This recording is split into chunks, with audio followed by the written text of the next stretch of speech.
We're Newsroom. Hello and welcome from Johannesburg here in South Africa. My name, of course, is Eben Janssen. The show is always live and broadcast from our studios right here in Auckland Park. Don't forget, between 9 and 12 every weekday morning, we're also live on YouTube, so you can watch us on our streaming facility live or on demand later in the day, wherever you are, even in the office if the boss isn't watching. Now, today we ask a question. We're dealing with untreated mental health, or mental health in general here in South Africa. We ask you, is there a link between untreated mental illness and violent crime here in South Africa, but also elsewhere in the world, particularly though in South Africa today? We'd love to hear your contribution on this, especially if one think about some of the incredible crimes that are perpetrated within our country at times. Is there a link between untreated mental illness and violent crime? At SABC Newsroom is where you can tell us what you think. Lots of news in the offing. Let's go to Elvis for our first update.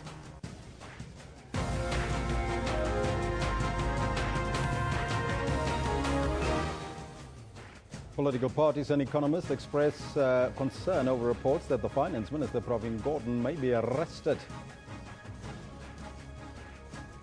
Representatives from various political formations pledged for peaceful elections yesterday. And mobile classrooms arrive in Limpopo for distribution to the schools that were taught by arsonists in Vuani. Now, those are all your headlines, but before we get to the news, let's find out from Kendall Makamate what's happening on the sports front. A very good morning to you, Kendall. Good morning, Elvis. Good morning to you too, Eben, as well as to everybody at home as well. A hearty good morning to you on this beautiful Tuesday morning. This is what we've got for you in the sports today. With less than 80 days to go to the start of the Olympic Games, the High Performance Centre in Pretoria installs a replica of the track to be used in Rio for athletes to train on. And staying with the Olympics, Brazil's sports minister confirms that the Games are on track and that they're ready to tackle the Zika threat. They have been suspended until 30th of September this year. WADA clears up the confusion around the suspension of Africa's only anti-doping test lab. That is what we've got for you, but now back to the main desk for the news. Thank you, Kendall. Top story this morning. The African National Congress has joined other political parties and economists in expressing concern about the report that the Finance Minister, Pravin Gordhan, is about to be arrested. Now, this has led to a mini collapse of the rand, which hit a 2-month low against the dollar yesterday. Government bonds also weakened sharply, and there are fears of a repeat of the run on the rand and bonds in December, as you can recall, after President Jacob Zuma changed the finance ministers twice in a week. ANC spokesperson Zizi Kodwa says the allegations are being peddled by people who don't have the economic interests of the country at heart. A report said the Hawks are pushing for Gordhan to be prosecuted for espionage for his role over a unit formed during his tenure as the SARS commissioner. The unit is said to have illegally gathered intelligence and spied on taxpayers. Gordhan has previously denied any wrongdoing, saying that the unit was above board. The National Prosecuting Authority says no decision has been made to prosecute anyone, but that investigations are continuing. I think we must allow the process to unfold, and we can then decide whether there is a prima facie case, whether it is in the interest of justice or in the public interest to prosecute anybody in respect of the matter. There are little hurdles that we have to overcome. We cannot just say that there's an investigation against a particular individual or particular individuals and that there are imminent arrests and that people will be subsequently arrested. We can't say that. We must allow the process to unfold. Everybody is innocent until proven guilty, and similarly, nobody is above the law. Political parties have pledged not to incite violence, to respect voters, and to abide by the electoral code. They signed the electoral document yesterday. One of the most hotly contested local government elections since the dawn of democracy will be in 2016 this year. And in an attempt to prevent tensions from boiling over, the leaders of South Africa's major political parties met under the same roof to pledge to uphold the electoral code of conduct. President Jacob Zuma has committed the ANC to fair play. Opposition parties say they will do their part to ensure elections are free and fair. The other contenders also had their chance to express their expectations for the local government polls. The Electoral Code of Conduct details activities deemed as improper conduct, which the parties are barred from participating in or instigating intimidation or violence. Now, the Basic Education Department has urged parents and teachers to work with the department to ensure that learning and teaching resume in Vuwani and the surrounding villages. This comes after 74 mobile classrooms arrived in Limpopo for distribution to the schools that were torched by arsonists at Vuwani. Meanwhile, pupils have entered their third week with no schooling after yesterday's expected return to class did not materialize. Principals were apparently threatened and told not to reopen the schools. Over 2,500 matriculants are affected. 9 people, including an ANC councillor, have appeared in court in connection with the burning of schools and public buildings in Vuwani. They will appear in court again tomorrow for bail applications, while another 12 people will apply for bail in the Tuyando Magistrates Court today. Now, for an update on this story, we now cross live to our reporter Mike Maringa, who is in a village just outside Vuwani. A very good morning to you, Mike, and welcome. Good morning to you, Elvis, and to our viewers. Mike, can you tell us what is happening where you are currently, and are the learners in school? Look, Elvis, we've been to a number of schools in and around Vuwani and Mashau. What I can say is that the situation is still 50-50. We started at a school called Mashau Primary School, where we only found 2 learners, a principal and a SGB chairperson. The principal indicated that she's been there since yesterday, but teachers are not coming. There's an element of fear from teachers, but that does not explain as to why are they not coming, because if the principal can come from far, we believe that the teachers can come as well. Let's look at the situation wholly around this area. Like I said, it's 50-50. There are schools whereby things are happening and there are schools where gates are closed. I'm coming to you live from Mashau village at a school called Maligana Wilson. This is the school whereby parents yesterday came to assist teachers together with learners to clean the school after it was torched. Today we have seen a number of learners coming in, trickling in as early as 7 o'clock in the morning, and I can tell you or confirm to you now that all those learners are in class learning. And to get more on the school, I'm now joined by the school principal, Angeline Mudau, just to give us more on what's happening here. Mudau, good morning and welcome to SABC. We see teachers are here today, learners are in class. What can we anticipate going forward? Learners are in class today. They are few, but they are more than they were yesterday. So we are positive by tomorrow things will be getting better. We have grouped them according to their streams. They have learner tutors. The tutors have now taken charge because the teachers are not here. We have borrowed teaching material from the neighboring primary school, which is Pinimini. They gave us chalks and dusters. Now the learners are busy. They are learning by themselves. The tutors are at the front helping the group to learn something. When talking about borrowing learning material from the nearby school, let's talk about the damage. How serious or how big is the damage here, and what are you anticipating to get from the Department of Education?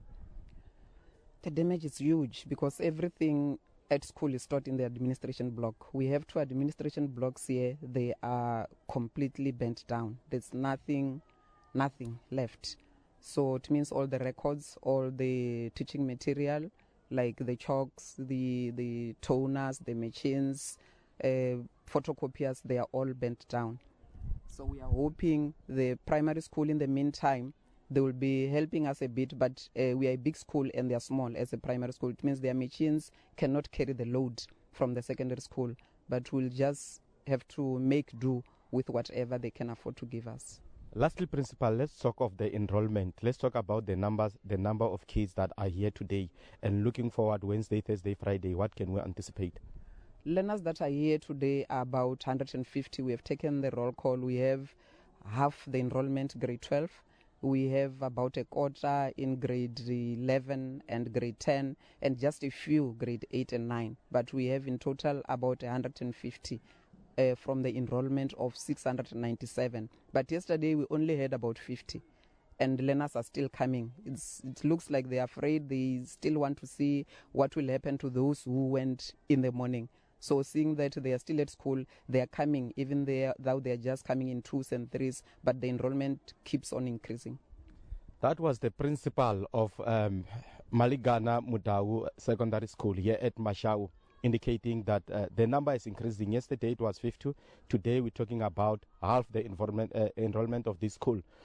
Let's also look at what will be happening today. The Department of Education is expected to provide mobile classrooms in and around this area. We are told that some of them arrived in Polokwane yesterday. The Minister of Communication, Faith Mutambi, is at the other side to check at the schools that were also affected by the protest. Not necessarily that the village are protesting themselves. It's just that most of the teachers that teach at those schools are from here, and because of the shutdown, they couldn't travel there. But we are told that most of those schools are up and running now. That is the update that we'll be bringing you later. And it's back to you, Elvis. Thank you, Mike. Before you go, Mike, just briefly, you mentioned earlier there's intimidation in the area. Intimidation from who? It will look like the people who started the shutdown, who wanted to continue, are calling individuals in a form of principals to tell them that they don't want teachers or teaching to continue at the schools. We've got a school called Wudzani. It's here at Mashau. The principal told the teachers yesterday that because of the hostile situation, she was called midnight to say that school must not operate. So the teachers did not come. We were there this morning. There were only 3 learners. So the MEC for Basic Education indicated yesterday that they did receive similar reports that there are intimidations going to principals, teachers, and individual learners not to come to schools. Elvis. Mike, thank you so much for that update, and we'll stay with you to give us an update a little bit later. Mike Maringa, our reporter on the scene. Now, 9 homes have been razed to the ground during clashes between 2 youth groups at Tabalesuba near Sterkspruit in the Eastern Cape. Now, the suspected gang-related fights also claimed the life of an 18-year-old matriculant. Our reporter Zimkita Mtinana is in Tabalesuba monitoring the story for us. A very good morning to you, Zimkita. What is the situation right now where you are? Thank you very much and good morning. Well, the situation is tense inside families that were affected by the torching of those 9 homes. However, police presence is visible in the area as they continue to monitor the situation to ensure that not more houses are torched in the area. 6 people have been arrested to try to get answers why these 2 gang groups are fighting each other. Well, what we have been told is that this is an issue that has been continuing since 2006, where these groups were started with an initiative of assisting police for crime prevention strategies. There were also another group, the one called I just forgot the name of that group now. That one was formed for sporting activities, cultural activities in the area. That group now has turned to be violent. Also, Amazawati, the group that was formed by the local tavern, was to prevent people from raping visitors of the tavern. However, now these 2 groups don't see eye to eye, hence the fights that we see in the community. Now, just to let us know, so 6 people has been arrested. Is there going to be more arrests, and is there a number of police or police presence in the area? Police have assured the community members that more people are expected to be arrested because these groups have members of about 30, and they believe if these incidents were done by the gangs themselves, then more people should be arrested to bring answers. A young man, an 18-year-old matriculant, was also killed, so they are still investigating to find out how was he killed, as we heard that he was hacked to death. And also the groups now are living in fear. They are sleeping on the mountains at night to ensure that they see any person moving in around the village at night so that they can run away for safety. So this is an issue. This is a tense situation. Those families that have been affected by murder are destitute. They are worried how they will rebuild the pieces that they've lost. Homes were razed totally to the ground. They couldn't save anything. The only thing that they could do was run for their lives. These are homes of elderly people, 90-year-old women, we're told. They got into this house and they took the paraffin heater, sprayed them with paraffin and then set them alight. So they are very traumatized, but government of the province has sent social workers to the area to ensure that they counsel them, they get to the bottom so that they ensure that they are safe. What we also been told is that they will not be taken to a community center at this stage because the tensions are still high. They will be taken to relatives where they will spend their days with. But to get more information about police intervention is Captain Rulovs from the Alwal North class, who's just going to tell us their intervention. I understand, Captain Rulovs, that this matter will not be dealt with by Stegspruit police only. Police from Alwal North and other areas are coming in. Why is that important? Yes, the police has brought in reinforcements to stabilize the situation and to assist the communities there. A task team has also been put together so that all these incidents can be investigated. They are worried that some of the police officers in the area are related to the gangs themselves. So are you also taking that into consideration by putting a task team together that will deal solely with these incidents? The task team will definitely investigate all the issues that comes to the table. Police vigilance. Let's talk about police vigilance. How many police have you increased in the area to ensure that there is calm? At this stage, I cannot confirm an exact amount, but we have definitely increased the manpower in such a way that the community really does not have to fear. At this stage, we will assist them, and they must please come forward with any information that can assist us. 6 people have been arrested. When are we expecting to see them in court? They will appear in court as soon as possible. It might also be even today. All right, thank you very much, Captain Rudloff. So, well, that's the situation. The situation is tense in the area of Stegspruit, but the people that are saying they feel the pain the most are those who lost everything through the torching of those 9 houses where elderly people now are left homeless because of those incidents. An 18-year-old boy has passed on also due to these gang-related violence in the area. As Captain Rudloff is saying, they are intensifying their visibility to ensure there's calm in the area. It's back to you in Johannesburg. Thank you, Zimkita. That's our reporter Zimkita Mankinana, joining us live from Tabelisuba near Sterkspruit in the Eastern Cape. Now, today we focus on mental health, and the theme is mental health and illnesses, which includes schizophrenia, bipolar, and depression. Did you know that? And I want to quote the WHO. They say it defines mental health as a state of well-being in which every individual realizes his or her own potential, that can cope with the normal stresses of life, can work productively and fruitfully, and is able to make a contribution to her or his community. Today, our theme is mental health. We're asking you the question: is there a link? Is there a link between unrelated or untreated, rather, mental illnesses and violent crimes? That's the question that we pose to you.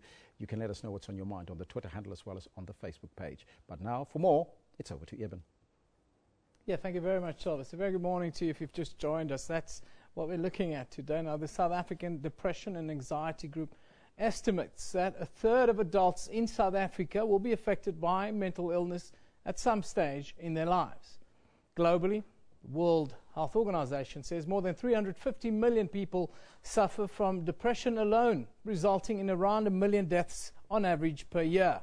Poor mental health can affect one's functioning and can manifest into major physical symptoms. Yet globally, mental health issues still heavily stigmatized, and admitting that there's a problem is often seen as a weakness. Now, I'm joined in studio this morning by Tracy Feinstein, a representative of the South African Depression and Anxiety Group. A very good morning to you, Tracy. Thank you for joining us. Thank you for having us.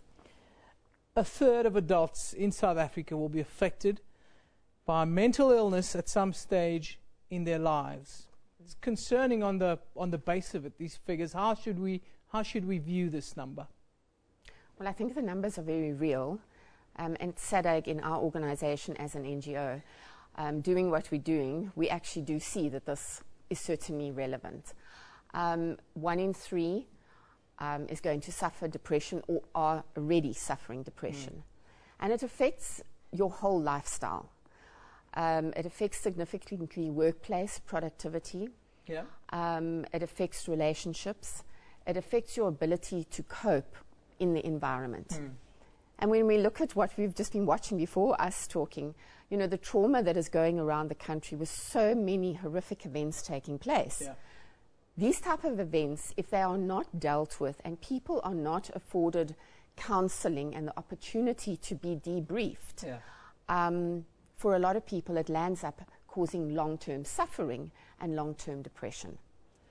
Now, I know you're not a practitioner, and it's maybe a little bit unfair to ask the question that we've got on screen to our viewership today is there a link between untreated mental health issues, and I want to specifically state untreated because I think there are a lot of people that can't afford to be seeing a practitioner. Is there a link between untreated mental health issues and some of the horrific crimes that we at times see in our country? Well, yeah, and exactly as you say, I am not a practitioner, but what we see is that if you take an area of depression, or even if we had to mention bipolar, by nature of the illness, the signs and the symptoms are that you would see different displays of behavior which were either severely depressed and over another period of time, chronic manic behavior, out of control behavior. And it is at that point in time where a person could act irrationally. So is that person acting irrationally because of the nature of their illness, which hasn't been diagnosed? Yeah. Or is it something else, okay, that they're acting out violently, they're unhappy, they don't like the situation, whatever it might be. And I think this is where a lot of our responsibility is, and it's our focus, is to create an awareness, is to create opportunities for us to educate. Yeah. So that if people are displaying the signs, the symptoms of the various different mental illnesses that we put out there and we try and educate people with, if they are displaying those signs and symptoms, our next step is to talk to them, okay, fine, how can you go and get a diagnosis? Yeah. And I think what is really important to say is that very often the diagnosis requires different forms of therapy. So for some people, it may be that they've got to take medication. Yeah. Some people need to go into therapy with a psychologist. Some people need to have counseling. We all need somebody to talk to. We do. Just talk to sometimes, Just isn't to it? talk to, yeah. My mother calls it airtime, you know, amongst her friends. She says, it's my airtime now, I need to talk. It's my turn to let you out, Yes. just have my say. And I think it's really important. And you know, so often it's this thing about the stigma. So how I experience an event or that feeling of I'm feeling depressed, I'm not coping anymore, and how you may experience it is different. And therefore, we sort of judge one another because you think, Evan, but Tracy, I know how it feels to be depressed. I want us to look at the most common health problems that we have in South Africa. We'll flip them up on the screen. Anxiety, I'm a nail biter, so I'm obviously in that category, and a whole host of others that go with it. But talk us through the most common ones and how we should relate to them. Okay. So anxiety is a big one. And it comes with very much the people not knowing what is going on with themselves. They don't understand whether it's their body that is manifesting physically or actually in their mind. Anxiety, and very easily treatable with therapy. Cognitive behavior therapy, excellent. Finally, tell me about stigma, because that's one of the reasons I would think that people don't get any treatment, because immediately you're seen as crazy. I've gone through a couple of episodes where people think I'm crazy, much publicized, I must say. But stigma. Do we still live in a place where, you know, if you're battling with that lonely feeling and a bit of depression, to come out and deal with it, there's still a massive stigma around it? There is. There's a huge stigma, both in the workplace. So I think it's quite okay to go forward to a workplace environment in the employee wellness program and perhaps say, okay, fine, I may have cancer. But how do you go forward and actually say to the person, I'm battling to actually perform my job because I've been diagnosed with depression. Yeah. And then we have the other end of the stick where in our rural communities, the people do believe that there isn't a diagnosis, that perhaps it's evil spirits. So there's a lot of education, awareness still to be done to break down the stigma. Are we doing enough? I think we have to continue to do more, because if we look at things like our suicide rate and these statistics of 1 in 3, we're not doing enough. So we've got to hit the ground running. Our suicide rate is only the 8th highest in the world at the moment. We're in the top 10. That shows we have a problem, and we need to deal with it collectively, I think, as a society. Tracy, thank you very much for joining us, for giving us an insight into, well, how difficult we find dealing with mental illness. Tracy Feinstein is a representative of the South African Depression and Anxiety Group. Thank you for joining us this morning. Thank you for having us. Thank you. Now let's go over to Elvis for more. Last month, the Program for Improving Mental Health Care presented its findings to world financial leaders in Washington. The research shows that it is possible to narrow the treatment gap for mental health care in low and middle income countries. Now, to further the discussion, we are joined in studio, in our Cape Town studio that is, by Sumaya Dokrat, a health economist at emerging mental health systems in low and middle income countries. A very good morning to you and welcome. Good morning. Thank you so much for having me. Sumaya, let's start off with that critical report that shows that it's possible to narrow the treatment gap for mental health care in low and middle income countries. How is that possible? Well, I think this report and a milestone meeting that took place in Washington, where a number of our colleagues from UCT and around the world, pioneers in this global mental health movement, attended a meeting that was hosted by the World Bank and the WHO. And I think for the first time, it truly spoke to the role that mental health can play in development. We believe mental health should be seen as more than just a health sector issue. It is a development issue. If you look at the costs associated in South Africa to one adult living with anxiety or depression, it's approximately $4,798 per year. So it represents an annual cost of $3.6 billion a year to the economy. And in treating mental illness, you actually are able to improve the productivity of those affected by these disorders and actually lead to a much more productive country, household, society. So I think it's definitely achievable, particularly when you look at it from a development and a health perspective and address it as such. So how would a country like ours reduce that cost that you mentioned, around about 3.6 billion rand per year? Well, I think largely that cost is associated with a lack of access to treatment,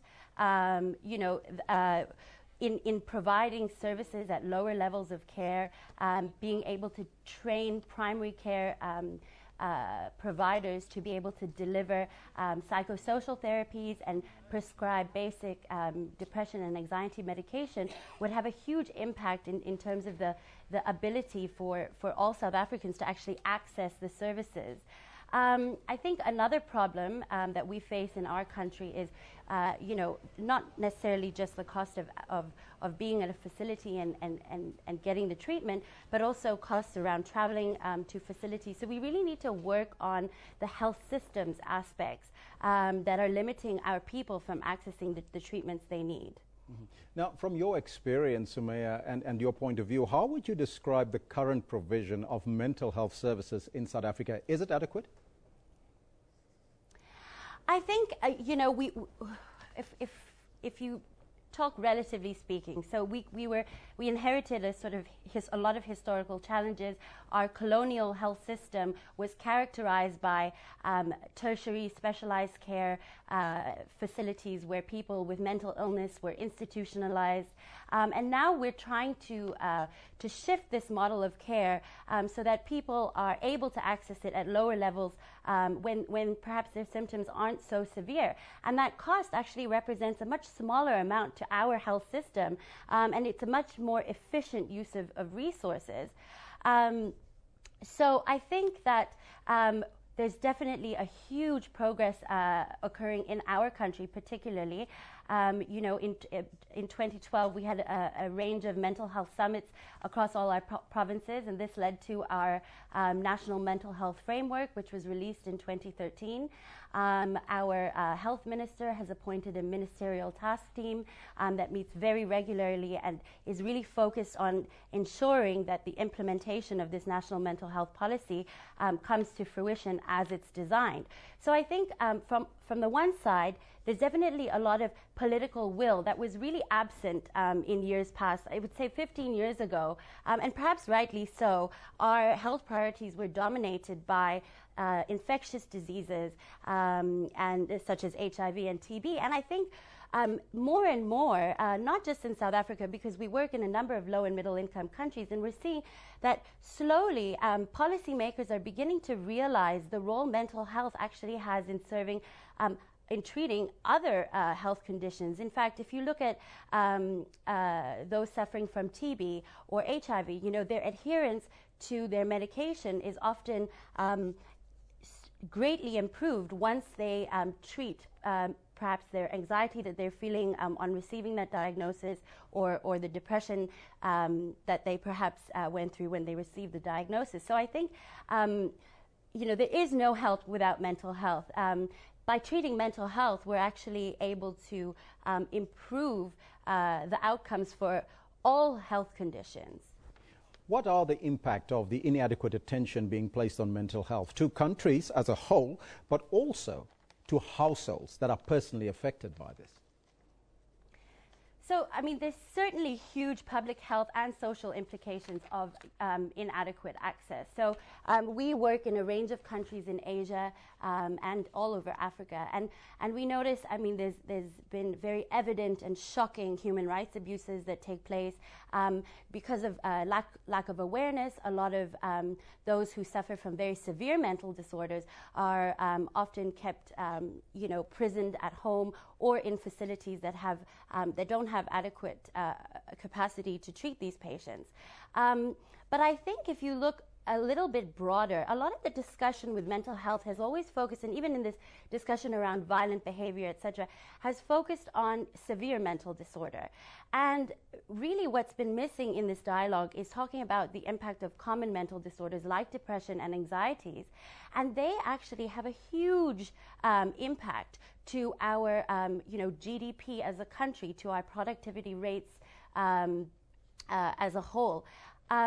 For me personally, it's one of my personal interests to look at the actual household impacts of mental illness, and we're doing some household survey work in the Northwest Province at the moment, looking at households that live with a household member that has a mental illness and comparing them with households that don't have a member that have a mental illness.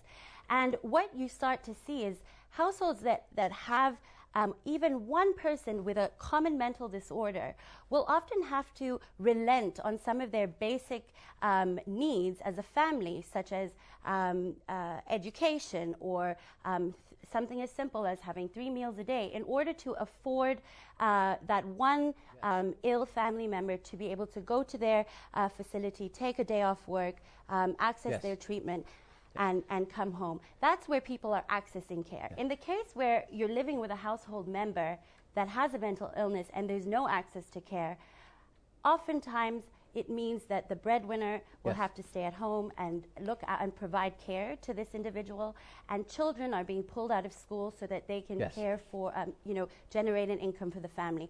And so it really poses huge threats to the entire livelihood of the household at present and for the future. So it does have a spiraling effect. Thank you so much for your time and joining us in our Cape Town studio. Sumaya Dokrat, she's a health economist at emerging mental health systems in low and middle income countries. We're asking you that very important question, and that relates to mental health. And do you think there's a link between untreated, and I must emphasize, untreated mental health and violent crime in our country? It's over to Eben. Thank you very much, Elvis. Let's take a look at what's on social media right now. Of course, top trends at this hour, hashtag IPID. Of course, Independent Police Investigative Directorate, that is, suspended boss Robert McBride. He's back in court this morning. He wants the Constitutional Court to confirm that his suspension by the police minister at the time was, of course, unlawful. Then hashtag Uber. This relates to the tensions between metered taxi drivers and Uber hire vehicles. We see that tensions been escalating not just in South Africa but around the world. Then, of course, hashtag Gordhan. The ANC has now joined other political parties and economists in expressing their concern about a report that Finance Minister Pravin Gordhan is about to be arrested in South Africa. Very concerning. The hashtag trending is Gordhan. Then the next hashtag that's doing the rounds, this one, it's called M1 North. An accident involving a truck is causing heavy delays here in the city of Gold. Some of the other stories to be on the lookout for, of course, are the hashtag Claudi Mutsuneng. It just started trending in South Africa. That's our very own COO, Mr. Claudi Mutsuneng. Of course, he's proposed that all SABC TV stations should now play 80% local content. That is very interesting. It hasn't been finalized, and I'm sure that it will cause it will cause a lot of debate, firstly on social media. The next hashtag, of course, doing the rounds is this one, Vuwani. Mobile classrooms have arrived in Limpopo for distribution to the schools that were torched by arsonists in the last month or so. Also, of course, the hashtag UJ Fire. Arrests are still to be made. There you see the picture, of course, of the auditorium, totally gutted. They say 100 million rands worth of damage. There's a lot of upsets about the burning of the hall with such good memories for those who graduated there. Then let's take a look at this video that's trending on YouTube. It was uploaded by the Kruger National Park. It shows a car getting smashed in a buffalo stampede. Let's have a look. Dis nou vakansie. Julle gaan nou sit.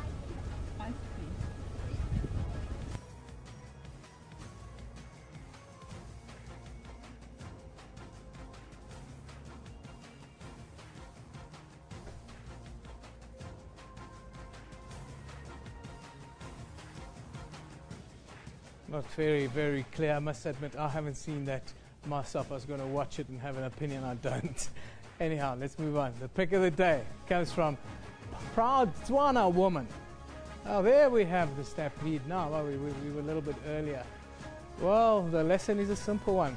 When you see animals cross the road, keep your car parked. Don't move it forward. It will get run over or gaffed by an elephant or something. We've seen quite a few of these.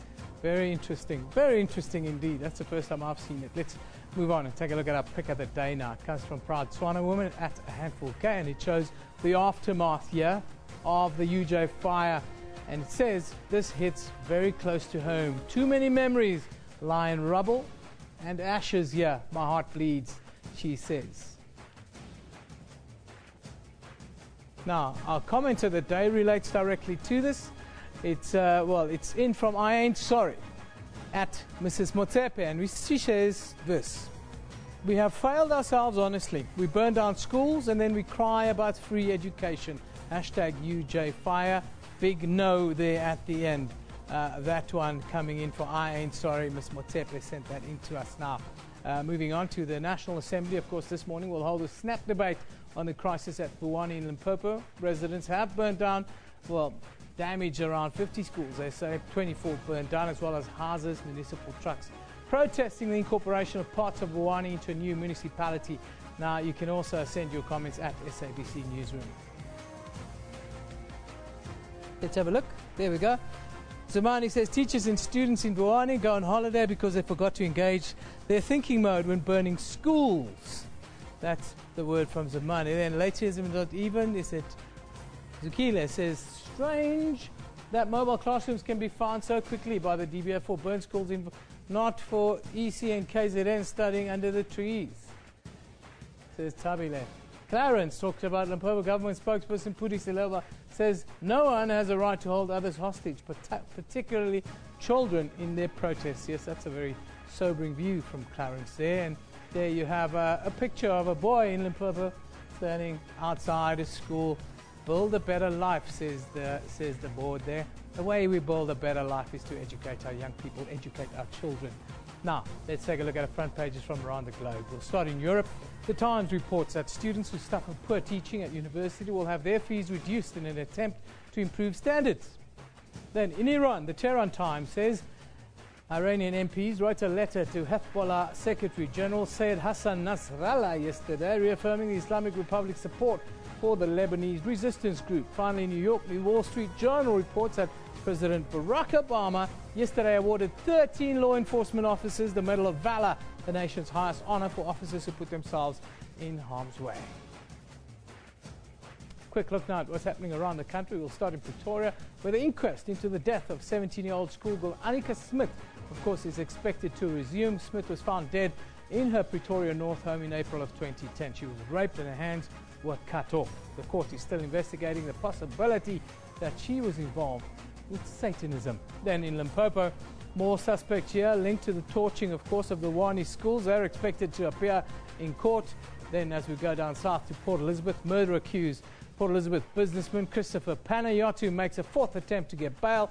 He's been in prison for over a year now. Yesterday, the court finally set his trial date for the 3rd of October until the 2nd of December this year. Then in Johannesburg, of course, Robert McBride is expected to face the Minister of Police and Administration in the Constitutional Court.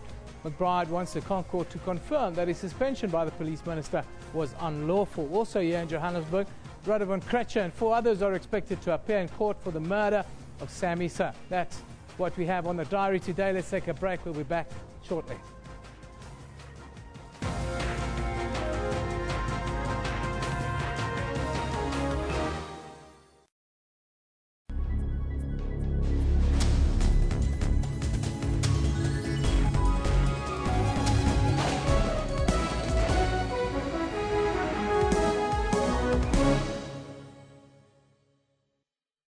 One other person has been shot dead and another is in a critical condition in hospital. The CRL has laid charges against controversial televangelist Paseka Mutsoneng. More than 1.3 million South Africans have been added in the past 2 registration weekends.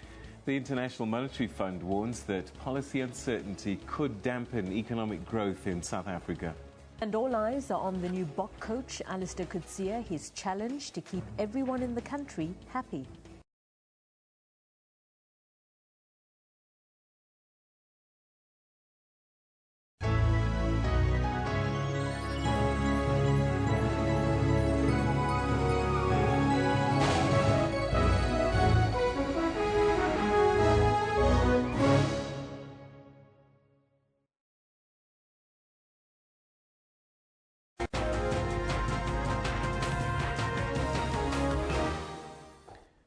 Mental illness manifests itself through various symptoms. But unlike many pathological illnesses such as HIV/AIDS, there is no blood test to prove or rule out mental illness. And that's why we're asking you that question today. Is there a link between untreated mental illness and, of course, violent crime? Now, this poses a problem when it comes to accurate psychiatric diagnosis. Research suggests that diagnosis for children with psychiatric disorder is even more problematic. Now, to explore this subject, we are joined by Lana Levine. She's a South African College of Applied Psychology educator and a clinical psychologist. A very good morning to you and welcome. Thank you so much for having me here. What psychiatric methods are being used to diagnose mental illness? Well, there's very standard methods used. I mean, we have the DSM-5, which is pretty much the Bible of mental illnesses categorized in a specific way. What is the DSM-5? So it stands for the Diagnostic and Statistical Manual. In 2013, a new version of it was brought out, version 5. And what it does is it categorizes all mental illnesses together into a clustering of symptoms. So as a therapist or psychologist or psychiatrist, when a patient comes to us for consultation, what we would do is we would be able to use that and essentially tick off a lot of boxes to break illnesses down into categorizable symptoms, and from there we can make a diagnosis. So that's one form of diagnosing. As a clinician, I also do something called a mental status exam, and I basically evaluate how the person's functioning on a day-to-day basis within their life. So looking at occupation or schoolwork, looking at their social relationships, and looking obviously at biology as well. What are the most prevalent mental illnesses that you find? So in private practice, you don't see a huge amount of things like schizophrenia, okay? And I know that your previous guest did speak about schizophrenia as well, but I find a lot of the more common symptoms would be depression, anxiety, post-traumatic stress, I think is huge in this country, and obviously other mood disorders such as bipolar would also be very prominent. Now, to what degree are mental illnesses undiagnosed or underdiagnosed in our country? I think it's huge, because I think the reality is we just don't have enough service providers. Is that so? I think that if we look at the rate of how many psychologists are actually registered, as far as I know, and I could stand to be corrected, there are approximately 7,000 registered psychologists.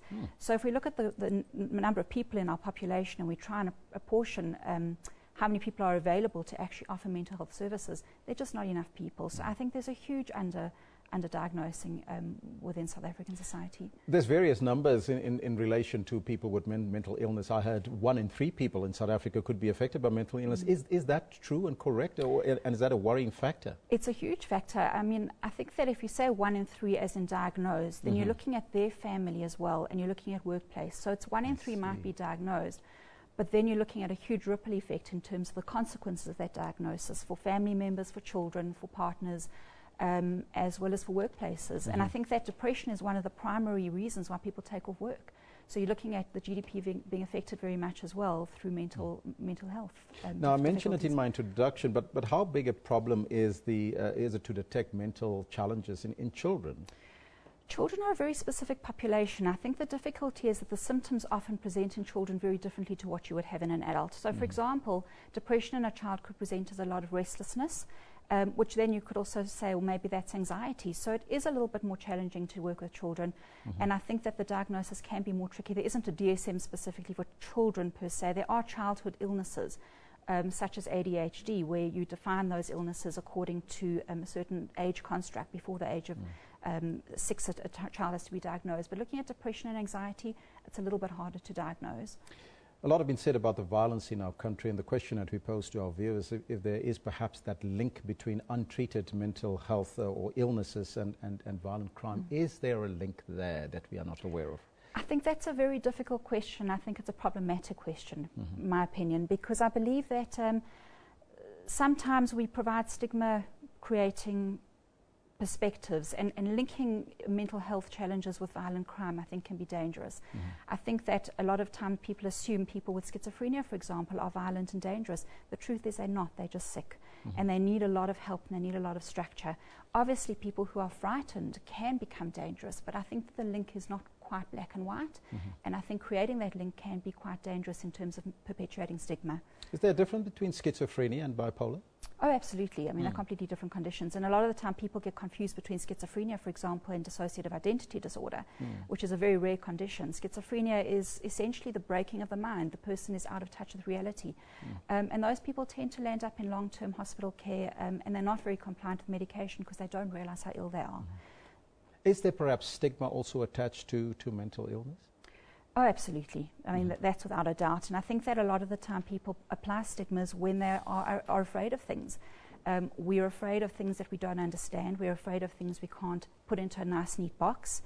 And so mental health is one of those things where we, as you've said before, we don't have a blood test. We cannot, identify things quite so clearly as we would with maybe flu or cancer.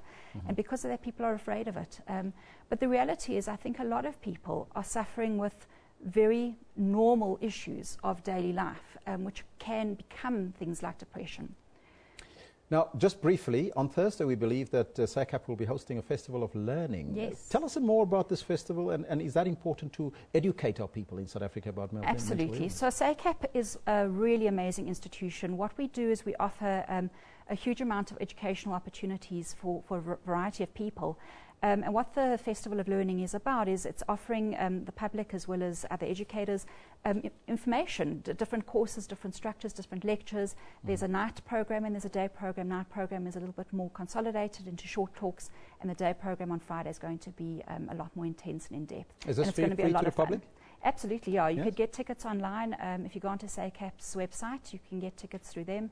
And it's going to be a fantastic opportunity to meet with educators and to hear more about psychology in South Africa. Lana, thank you so much for joining us and giving us some education about mental health. You're welcome. That was Lana Levine. She is with the South African College of Applied Psychology, an educator and a clinical psychologist. And visit the website, that's www.sacap, I would believe, .co.za. Well, it's now over to Eben. Yeah, thanks, Elvis. Let's deal with a question we asked here today. Of course, some tweets are coming in with regards to the question, the link between untreated mental illness and violent crime. There's some, let's take a look at what's been incoming so far with regards to the question we put to you today. Of course, at SABC Newsroom, that's where you interact with us. This one from Unati Grootboom. Unati says, at Newsroom, a big no. Most of the people who are involved in crime, I think, are not having any mental illness. They are doing drugs. That is a very interesting 5 cents that you're putting in there, Unati. Drugs. Then another one, Burning Up on iTunes, says, definitely not, Newsroom. Most acts of violence are committed by individuals who are not mentally ill. Very interesting views. We like those views. But what about some of the horrific crimes that we see? Crimes against babies, children, and the like. What about those crimes? What do you think? At SABC Newsroom. Keep it coming. In the next hour, we'll continue this discussion. We've got another interview lined up with an expert, and also we'll take your views. But let's move on now and take a look at our Facebook page. Of course, the case against a Port Elizabeth couple accused of being part of a syndicate that distributed images of babies being abused will resume in the city's magistrates court today. Then, Kimberley in the Northern Cape has a new solar plant at its airport, which is expected to generate more than 141 kilowatts and produce approximately 927,000 kilowatt hours per year during its first phase. Of course, that was launched by the minister last week. Finally, the head of the official export agency of the United States government says American exports to sub-Saharan Africa remain low and points to an opportunity for export growth to the region. Well, you should also take some of our products then, Barack Obama. Please take some of our products as well. It should be a symbiotic, mutual benefit kind of thing. We can't only have sub-Saharan Africa send American products and we get nothing in return. Anyhow, time now for us to take a look at, more comments. Students associating themselves with the SRC at the University of the Free State. Well, they've welcomed the news that Vice-Chancellor Jonathan Jansen is stepping down. Professor Jansen has been with the university since July of 2009. He came when the institution was grappling with major racial tensions. Now, we asked Professor Jansen to come into the show today, but of course, Professor Jansen is a very busy man. He said that he might be on the show a little bit later in the week, or hopefully before he leaves for America. This one, Face Monkey says, finally, the multi-award winning Jonathan Jansen is leaving UFS. Mbiza Calvin says, the quality of education cannot exceed the quality of its teachers. Professor Jonathan Jansen. Cleopatra says, all the best for the future, Professor Jonathan Jansen. And Mawelawela says, farewell to Professor Jonathan Jansen and Dr. Kelebegile Maketa. As a going-away gift, could I please anoint him with a non-colonial name? Okay, then. He's going to America. He'll be going to America, that is. When we export you to America here from South Africa, it has a special relevance. But let's leave it there and take a look at the weather on the continent.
did you go to heaven?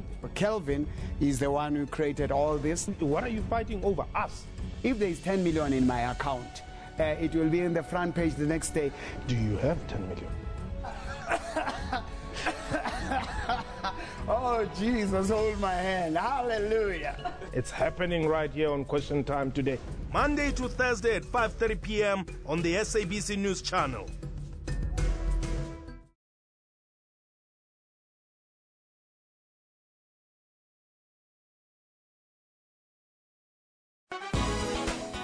When Ntando Kunene was crowned Miss South Africa 2016, Trends was there. And willing to give of her time and expertise to make a meaningful difference in the lives of South Africans. A leading South African film director, Anand Singh, received a Lifetime Rapid Lion Award. What started as an animation thesis ended up at the Cannes Film Festival. I wanted to go for like a Pan-African, idea because I wanted to have like a little piece of every culture. Join Refilwe for that 1 hour weekly dose of arts and entertainment news every Saturday at 12.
It's Tuesday, the 17th of May 2016. This is Newsroom on SABC News, Channel 404. If you've just joined us, Jumbo Africa, and a very warm welcome as we broadcast live from our Auckland Park studios in Johannesburg to the rest of the African continent. I'm Elvis Presslin. And I'm Renee Vest, and we'll be with you until 12 o'clock today. We're also streaming live on YouTube with the entire show available on our YouTube channel. Today we've been focusing on mental health. The World Health Organization defines mental health as a state of well-being in which every individual realizes his or her own potential, can cope with normal stresses of life, and can work productively and fruitfully, and is able to make a contribution to his or her community. Now today our theme is on mental health and illnesses such as schizophrenia, bipolar and depression. Our question for the day then for you is there a link between untreated mental illnesses and violent crime? You heard the psychologist, maybe not, because it's a broader question than that.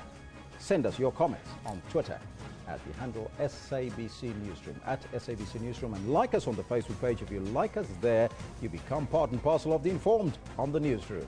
But first, let's take a look at your news headlines.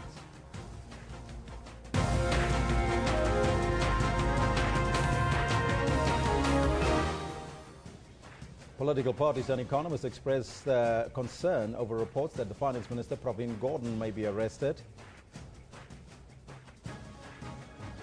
Nahau threatens to strike if the Secretary of Parliament, Kengezim Gedlana, is not suspended. And the latest estimates suggest that up to 80% of South Africans are living with high blood pressure and not mental illness. But first, your sports news before we get to the news with Kendall Makamate. Elvis, thank you very much, and a good morning to you as well as Renee, as well as everybody at home as well. This is what we've got for you in the sports today. With less than 80 days to go to the start of the Olympic Games, the High Performance Centre in Pretoria installs a replica of the track to be used in Rio for athletes to train on. And staying with the Olympics, Brazil's sports minister confirms that the Games are on track and that they're ready to tackle the Zika threat. They have been suspended until 30th of September this year. Now, what clears up the confusion around the suspension of Africa's only anti-doping test lab.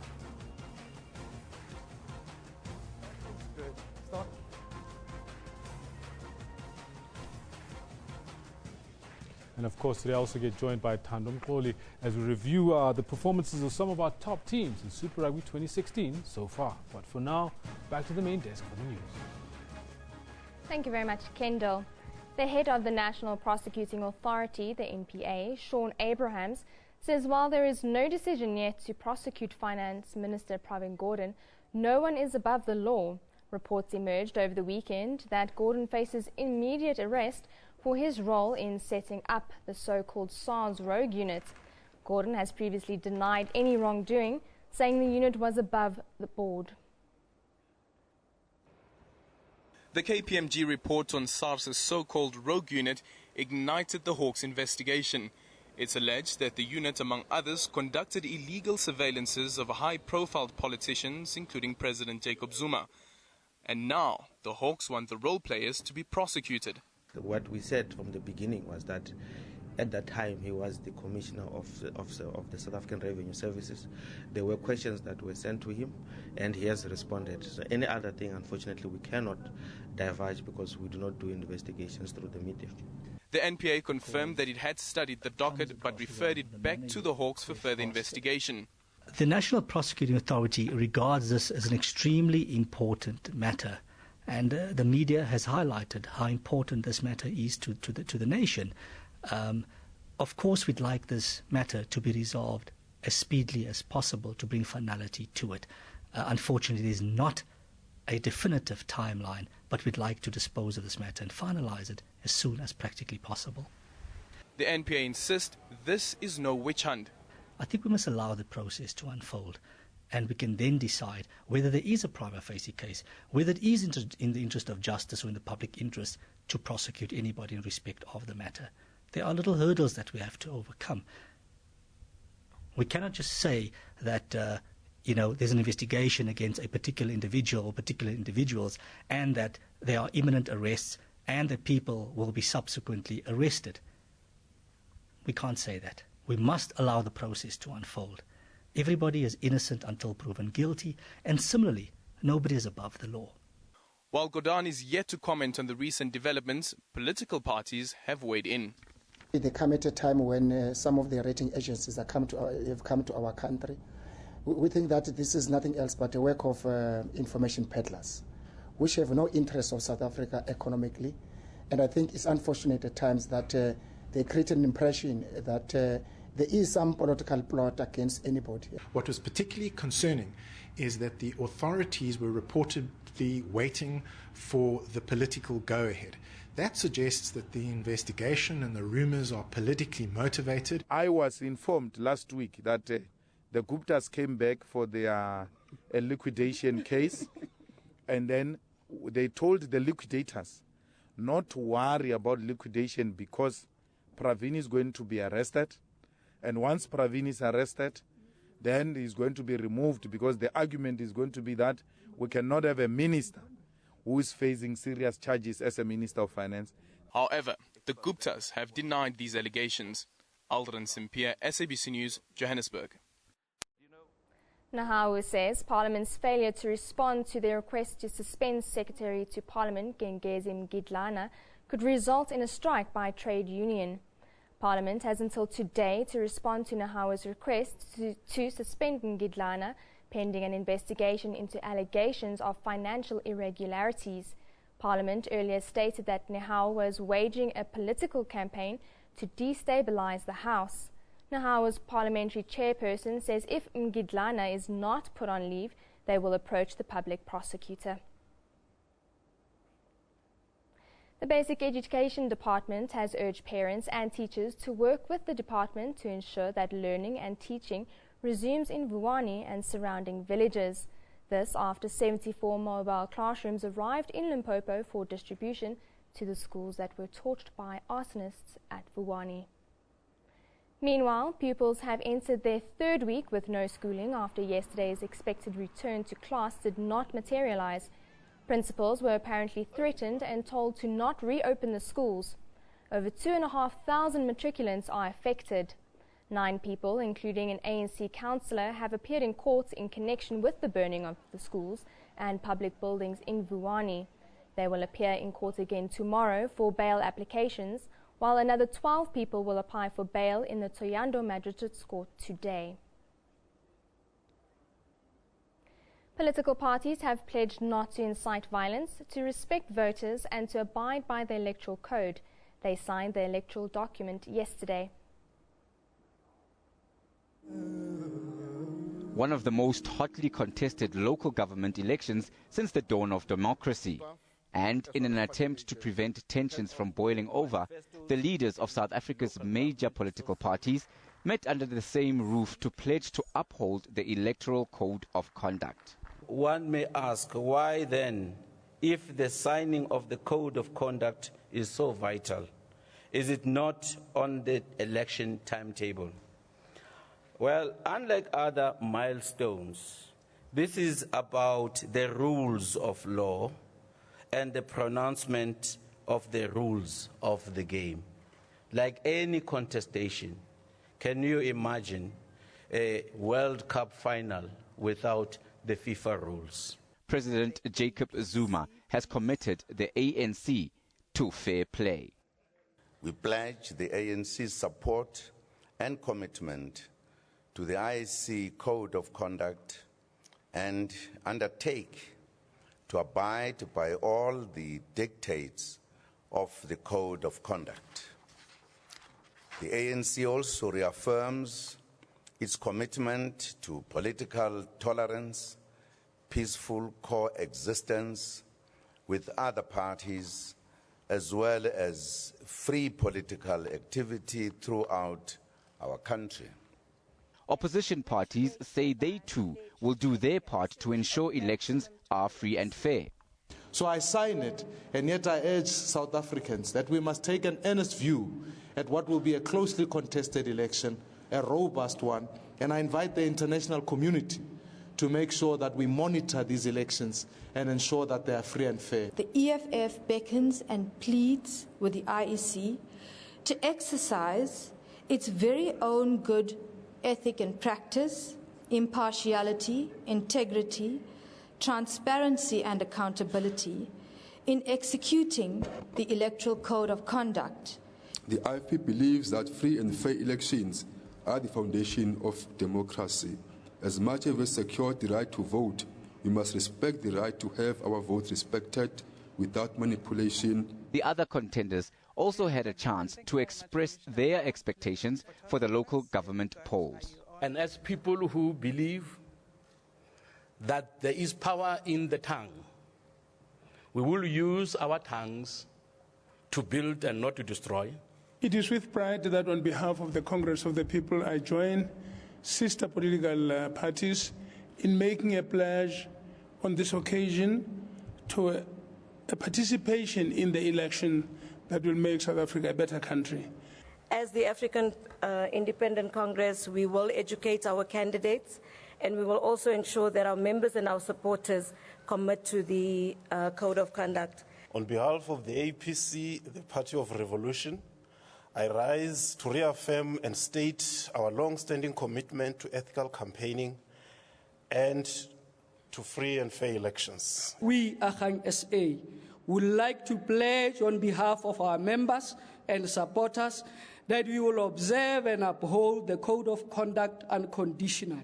We have in the past experienced that we were some areas where people did not understand democracy as provided for in the constitution of our country and tried to create no-go zones. The Pan-Africanist Congress of Azania is here at least to also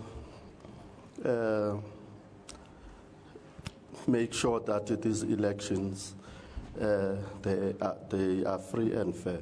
We are pledging that our supporters and members will work and tolerate all other parties. The FF Plus has a proven record of keeping to the rules, and we will once again do so.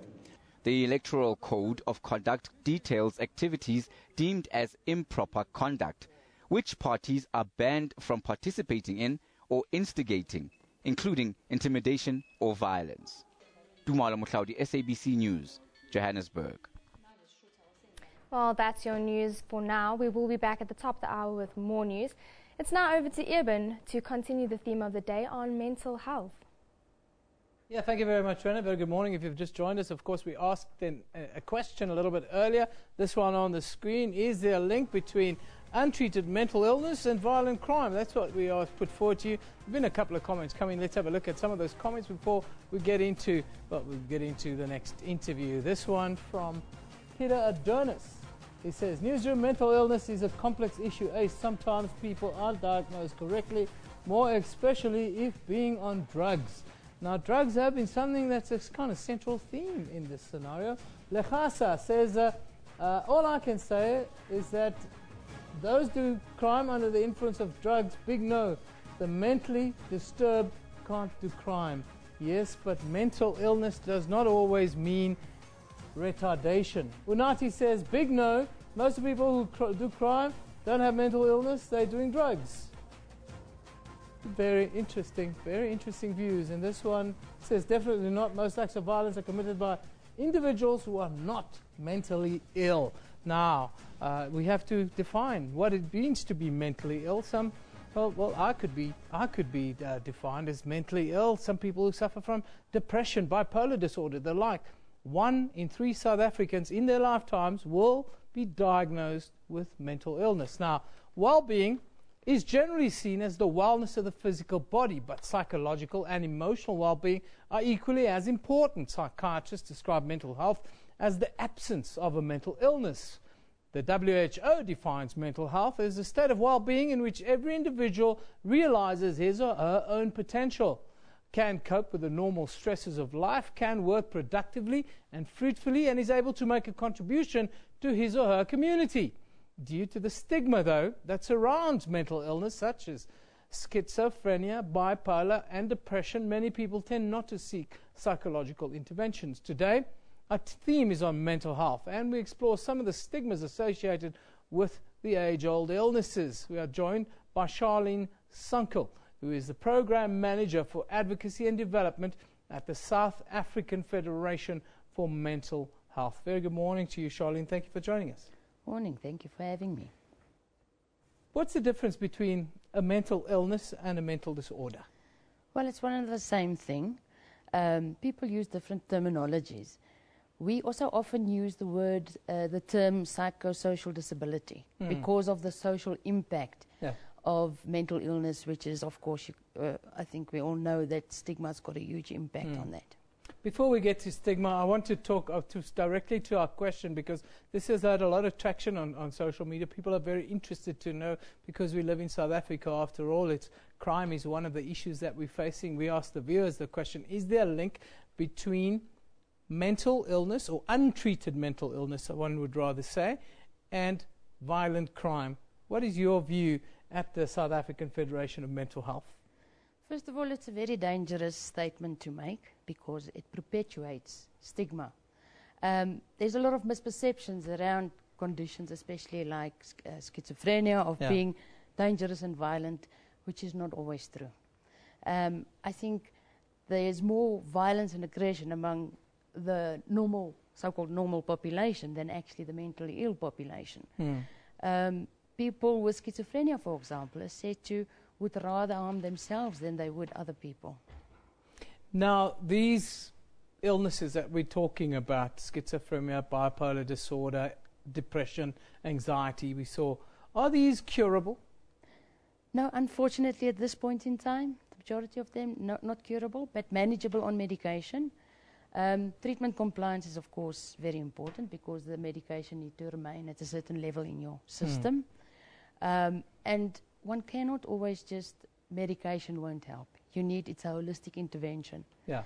You need, for example, psychotherapy. If that is one of the things that you need to look at the family relationships because that's often broken and damaged as a result. So there's a lot of things. Let's talk about stigma. Tell me about some of the stigmas that's attached to people in South Africa specifically who are dealing with mental illness. A lot of misperceptions. People think you are dangerous, you're unreliable, you're unable to work, you're unable to speak for yourself or to voice your needs and challenges.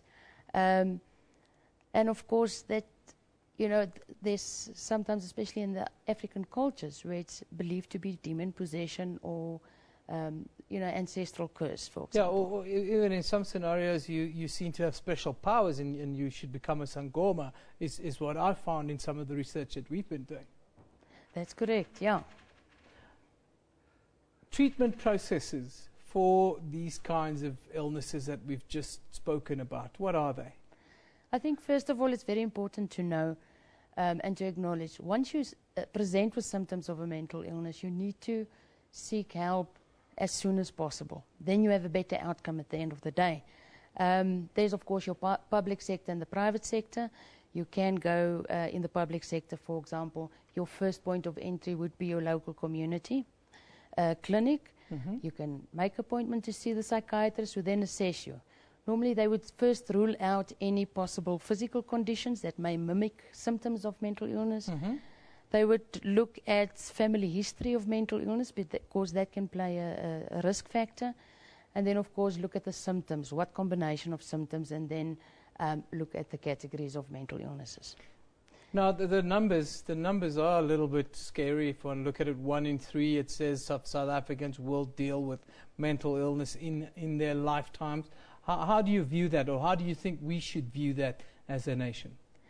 I personally think that figure is actually higher if you look at the impact of stigma that prevents people from actually seeking help. So how many people are actually out there who hasn't got a diagnosis that we're unaware of?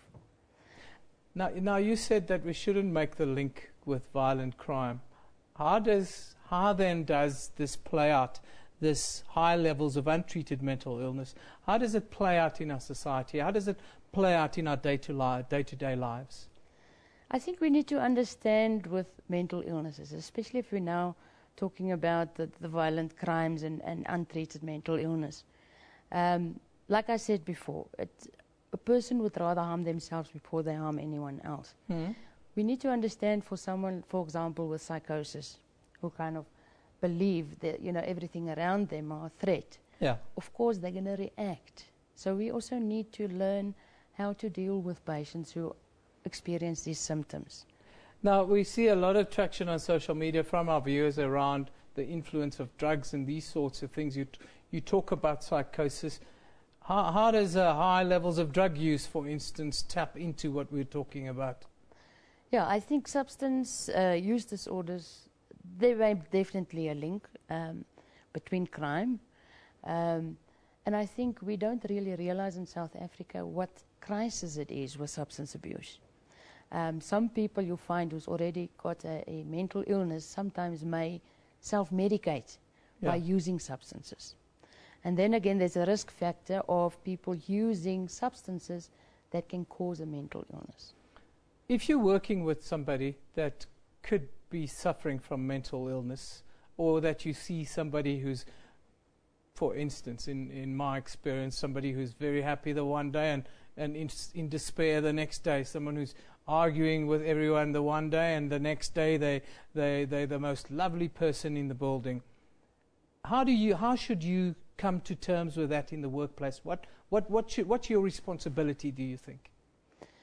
I think you need to understand mental illness so you can kind of note these signs and symptoms and build a trust relationship with your colleague, of course, because you're kind of concerned about their symptoms.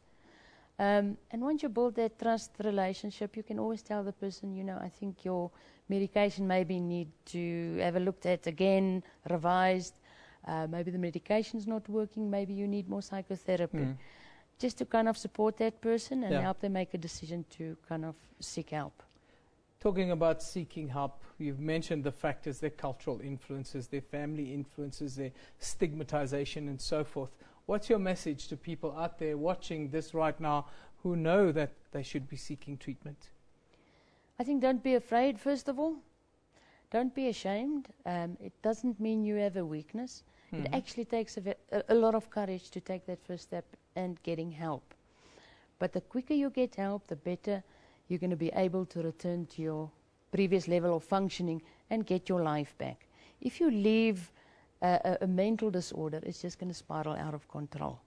And talk about it. The more we talk about it and we're in people's faces, the better we're going to break down the stigma. Charlene, thank you very much for joining us and giving us these sobering views on mental illness in South African society. We should all try and find help if we are struggling. It does not mean that you are crazy. Well, that was Charlene Sankel from the South African Federation of Mental Health talking to us about stigma and other scenarios around mental disorders that we have here in South Africa. Now, we're going to take a short commercial break. When we come back, Kendall Makamate will give us a sports update, so don't go away.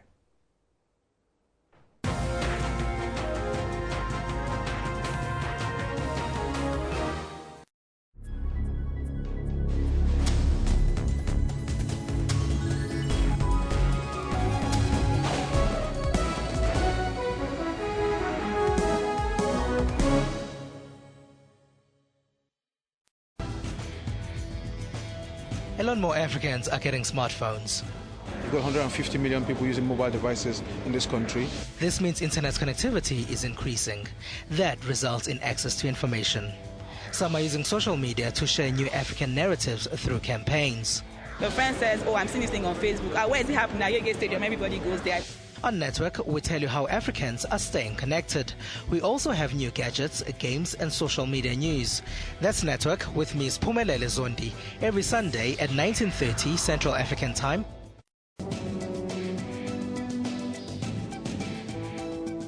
Children's rights and health are a priority in the journey of good health. All children should have access to adequate health care. Right. Not only curative, but preventative as well. How to identify ADHD on children. ADHD is a childhood disorder which manifests with the symptoms of hyperactivity, impulsivity, and or inattention. Is breastfeeding still a vital nutrition to babies even today? breastfeeding for the first 6 months of life is absolutely crucial. Catch Health Talk with Dr. Sello Mutawung every Saturday from 9 till 10 a.m.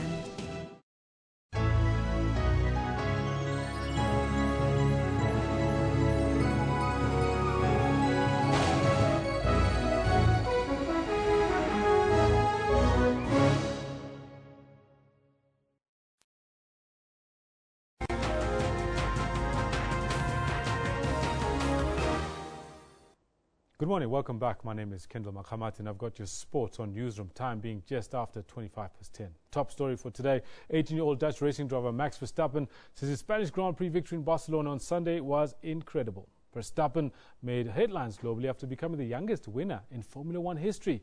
This after Mercedes drivers Nico Rosberg and world champion Lewis Hamilton spectacularly crashed out of the race in the first lap. The Spanish Grand Prix had it all: drama, frustration and ultimately joy. It started on the first lap after Rosberg overtook Hamilton, who was in pole position. 3 corners later, Hamilton was squeezed onto the grass as he tried to regain the lead. The two smashed into each other and ended up on the gravel. Mercedes was stunned, the others eager to get to the podium. The honour ultimately belonged to the young Verstappen, who crossed the finish line on debut for Red Bull ahead of Formula One legend Ferrari's Kimi Räikkönen. Max Verstappen, you are a race winner. Fantastic. What a great debut. What a debut. Fantastic. Great, great job. I just wanted to have a clean race, have a good start, and it all changed when the Mercedes cars touched each other and went off. So then I was, okay, maybe a podium is possible. And in the end, we came out with a win. So yeah, it's just incredible. Racing is in the young Verstappen's blood. His father Jos was on the podium twice for Benetton in 1994. My dad was, I think he was crying, and yeah, he was incredibly happy. I mean, best result for a Dutchman as well. And my dad finished twice third, so now, yeah, incredible achievement from, from I think our side, I would say, because he helped me a lot, also in the beginning of my career. Rosberg and Hamilton will no doubt try to correct their wrongs at the next race in Monte Carlo. But for now, the spotlight is on Verstappen, a special talent bursting with potential, with the world at his feet. Liesl Zankel, SABC News. Right, the University of Pretoria High Performance Centre has installed a replica of the track to be used in Rio for the Olympic Games in August this year. This will give our athletes the opportunity to get up to speed with what awaits them at the International Athletics Showpiece. The University of Pretoria's High Performance Centre is known for its world-class facilities. The centre has hosted international sports teams who have their camps there ahead of major international events. This state-of-the-art track is the latest facility the university has invested in and is said to benefit our athletes, especially those who will compete at the Rio Olympic Games. Yeah, I'm also very hopeful that it's going to aid them a lot when they go to the Olympic Games. LJ van Zyl last year in October said to me when he came back from Beijing at the World Championships, he said he had a problem with his stride lengths because on the there they had also a Mondo track, not the same material as this one, but also the same Mondo.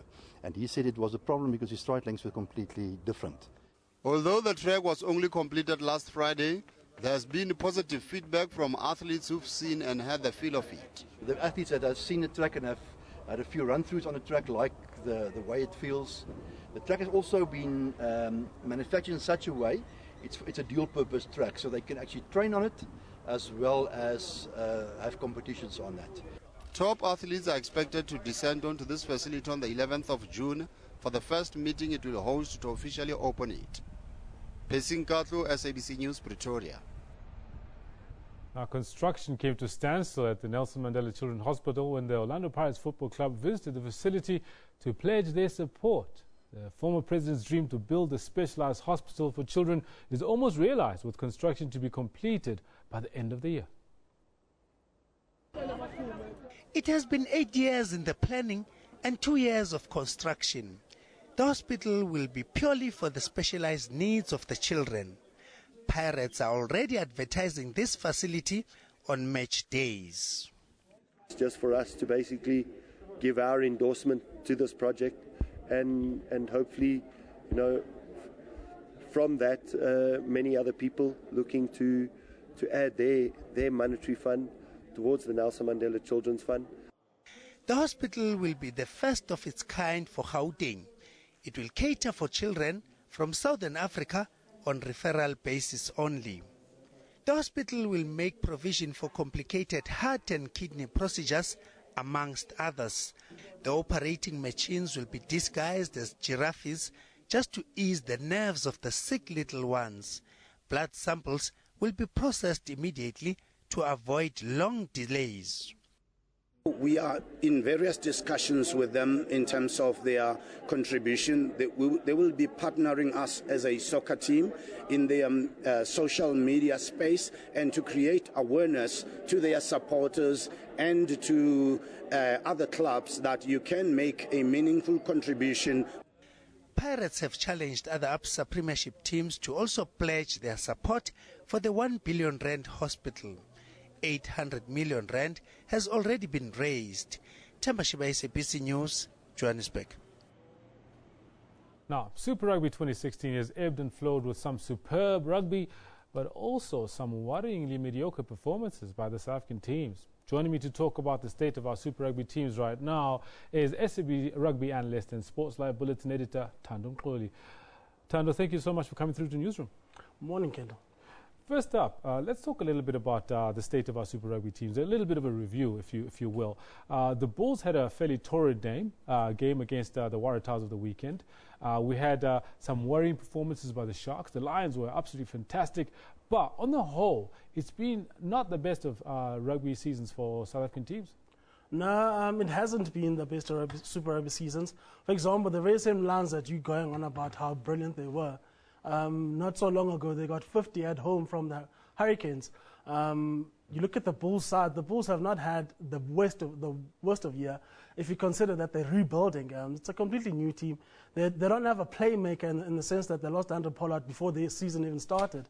And they've had to rely on a backup Flav who is miles away from their first choice Flav. But still, they haven't done a bad job. It's a new team on the field, also a new team on the bench. So all things are not too bad for the Bulls. It could be better. They weren't at their best over the last weekend, but they could improve. Cheetahs, struggling. Kings, struggling. But that's purely down to player depth and lack of player depth. Let's go into a little bit of detail. Let's talk a little bit about the match of the Stormers against the Sunwolves. The Stormers managed to get a last gasp draw against the Sunwolves, a team that's been pretty much, along with the Southern Kings, the whipping boys of Super Rugby so far. What do you make of that particular performance by the Stormers over the weekend? Terrible performance by the Stormers. A lot of people expected them to win by quite comfortably, but these things happen. I'm sure during the week those guys were practicing very well. They're professionals. People talk about going into the game and not being in the right space of mind in terms of taking the Sunwolves lightly. I don't think so. It just happens. Every team has a bad game, and the Stormers had their bad game. For example, I was chatting to Franco Smith not so long ago, and he was saying the Cheetahs also struggled at that stadium. I don't know what's going on there, but people either go in there and not play to their best because of the opposition they're playing, but also you also need to do the basics right, which is what the Stormers did not do. They didn't use the fours. The fours are not clinical enough. The attack, it's always been a worrisome aspect of the Stormers' play. But look, they'll be better. Against the Bulls, I expect them to be at their best, and they've got the players to turn this result around and hopefully get a win at Loftus. But now you mentioned a little earlier that the Lions have not been as great as that, make them out to be absolutely correct. However, there is a young man who's actually stood out. Elton Jantjies has stood out as definitely almost a shoe-in for the number 10 jersey, Springbok number 10 jersey. He had a blinder of a game over the weekend. He really did marshal his troops very well. That fantastic win, 43-5 against the Blues, who are not the easiest of sides to beat. Can you tell us a bit what you think about that? For me, Elton has earned his stripes. He wasn't put into the system too early. He's had to deal with the disappointment of not being picked. In that, he's always come back and become a better player. and we're seeing the best of Elton Yankees at the moment. All things considered in the past, for example, the one woeful season which he had at the Stormers, we also forget that he had just lost his father around about that time. But, and he also basically was put into a team which didn't play the sort of game plan that suits him. At the Lions, they've given him that free role to express his creativity, and I think Elton should start, not just for the first test, for the entire incoming tour, because in a position like that, the more time you're given, the better you become. This guy is a confidence player. He's playing the best rugby in the country at the moment. He's controlling the Lions game. And what was really great about this last performance, it was in the weight, which is where a lot of people have always assumed he'd struggle, because that's where people need to control the game with the boot. And he did that perfectly well. He knew when to run. He played deep when he had to. He did all the right things correctly. His anticipation, his reading of the game. Fly-off is a specialist position because you need to see something before it happens. You need to see the end product. And that's what Elton Yankees is doing this season. And that, for me, is what we need. The Springboks, for example, they need someone who will bring in a different dimension to what we've got. We've got the physicality. We all know that. We'll basically ram people into submission if need be. But the one thing that Elton Yankees brings is that unpredictability in our game. And I really have been impressed about it. Well, you talk a little bit about his poor season now, which is at the Stormers when, as you'll have it, Alistair Coetzee was the coach, the current Springbok coach. Alistair Coetzee was the man in charge at the Stormers. His brand of rugby that he was playing with the Stormers definitely didn't suit Elton Yankees. How does that work out? I mean, how does Elton Yankees walk into a team that Alistair Coetzee is coaching, the same coach under whom he struggled? Two things about that. For example, people have learned from that. Even the very same Alistair, he was very cautious in his approach in those early years at the Stormers. But what we've seen, especially in the last year, the attack started coming back, especially in the Currie Cup of the Stormers. So Alistair, in terms of mindset, is not a coach who's bogged down by past mistakes. He's not the same with Henneke Meyer, basically, his plan B was to reinforce plan A. Alistair Coetzee is a person who admits when mistakes are made, and he carries on. So I believe that Alistair Coetzee will see what is the best for Elton Yankees and try to accommodate that, because that, in the long run, will take his team forward. Which brings us to the very next question. Alistair Coetzee and transformation. Do you see Alistair Coetzee being able to take the Springbok team, transform it as we'd all like to see? I'm talking about Springbok fans across the board, across the races. Transform it and still be successful. He definitely can. The mindset with transformation is completely wrong in this country, because transformation is there to give people who deserve an opportunity a chance. The most important thing about that is deserve. A lot of players have been omitted in the past only because the coaches did not believe in what they're about. Now, what Alistair Coetzee has proven at the Stormers, transformation and coaches is not a hindering block. It's something that can build any team and squad. There are enough players in this country to win international matches. There are enough black players to play the game at the highest level and beat the best. They do it week in, week out, consistently against the world's best. And I think he's done it before. He should not be bogged down by numbers. Just pick the guys who deserve a chance. And you'll be surprised with how many black players we have in the national team. How many do we have? In your mind, how many do we have? Starting. Forget the bench. Starting. You can start with 8 black players easily in the national team. Really?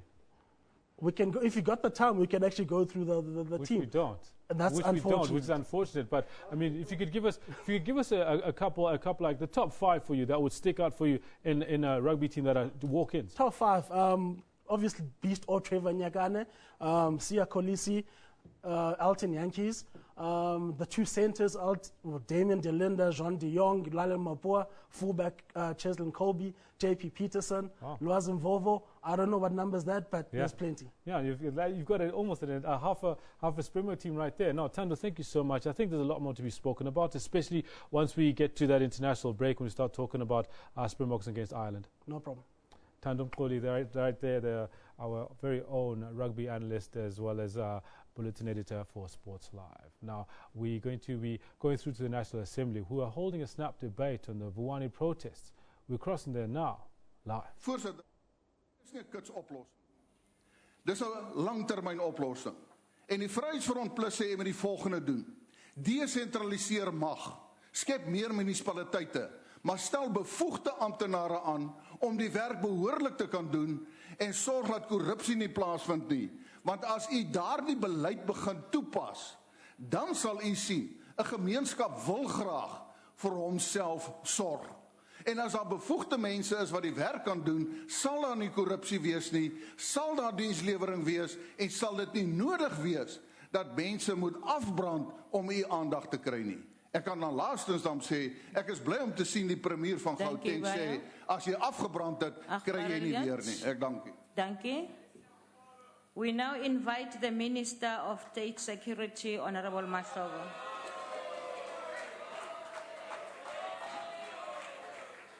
Madam House Chair, may I address you? Honorable Steenhuisen. House Chair, before the bond market in South Africa has plunged into crisis and when the Minister speaks... Honorable Mahlobo, what's your point of order? The point of order is the Minister of State Security, not the Minister of State Securities, as it's displayed on here. It's written. I see security on my paper. Wow. Okay, I have the right document. Thank you. Honorable Mahlobo, this is your time. Honorable Chairperson, Deputy Speaker, Ministers and Deputy Ministers, Honorable Members, fellow South Africans, the ANC-led government, as mandated by the majority of our people since 1994, reaffirms its commitment to the attainment of a national democratic society as envisioned in the Constitution of our land, the Freedom Charter and other founding documents. Building a truly united, non-racial, non-sexist, democratic and prosperous society is a long and arduous journey which our former President Nelson Mandela spoke of when he said, I quote, "Yindlela ndlela esihambayo." This society could not just emerge on the dawn of our democratic dispensation, but needed to be harnessed and built consciously by all the progressive forces of fundamental change as led by the ANC. Over the last few months, we have witnessed incidents of major concern to the life of South African society. We cannot claim to be truly free when wanton destruction of property, violence, intimidation, and killings continue unabated in our society. Honourable Minister can take a seat. Honourable Member, what's the point of order? No, we wanted to find out, where did Nelson Mandela say in the land? That's not a point of order. You want to ask a question? Can you take your seat, Honourable Ndlozi? I think it's intellectual bankruptcy to impose such things on Mandela. Maybe you can help us. Where did Nelson Mandela say that? Honourable Ndlozi, order. Honourable Ndlozi, you want to ask a question and you should have asked, and the Minister can say whether he would answer or not. Minister, continue. Thanks, Chairperson. The entire nation was brought to tears when more than 20 schools went up in smoke in Vuwani, Vembe district in Limpopo and surrounding villages 2 weeks ago. Words cannot express the untold suffering that has been meted by humanity on our young people, our future.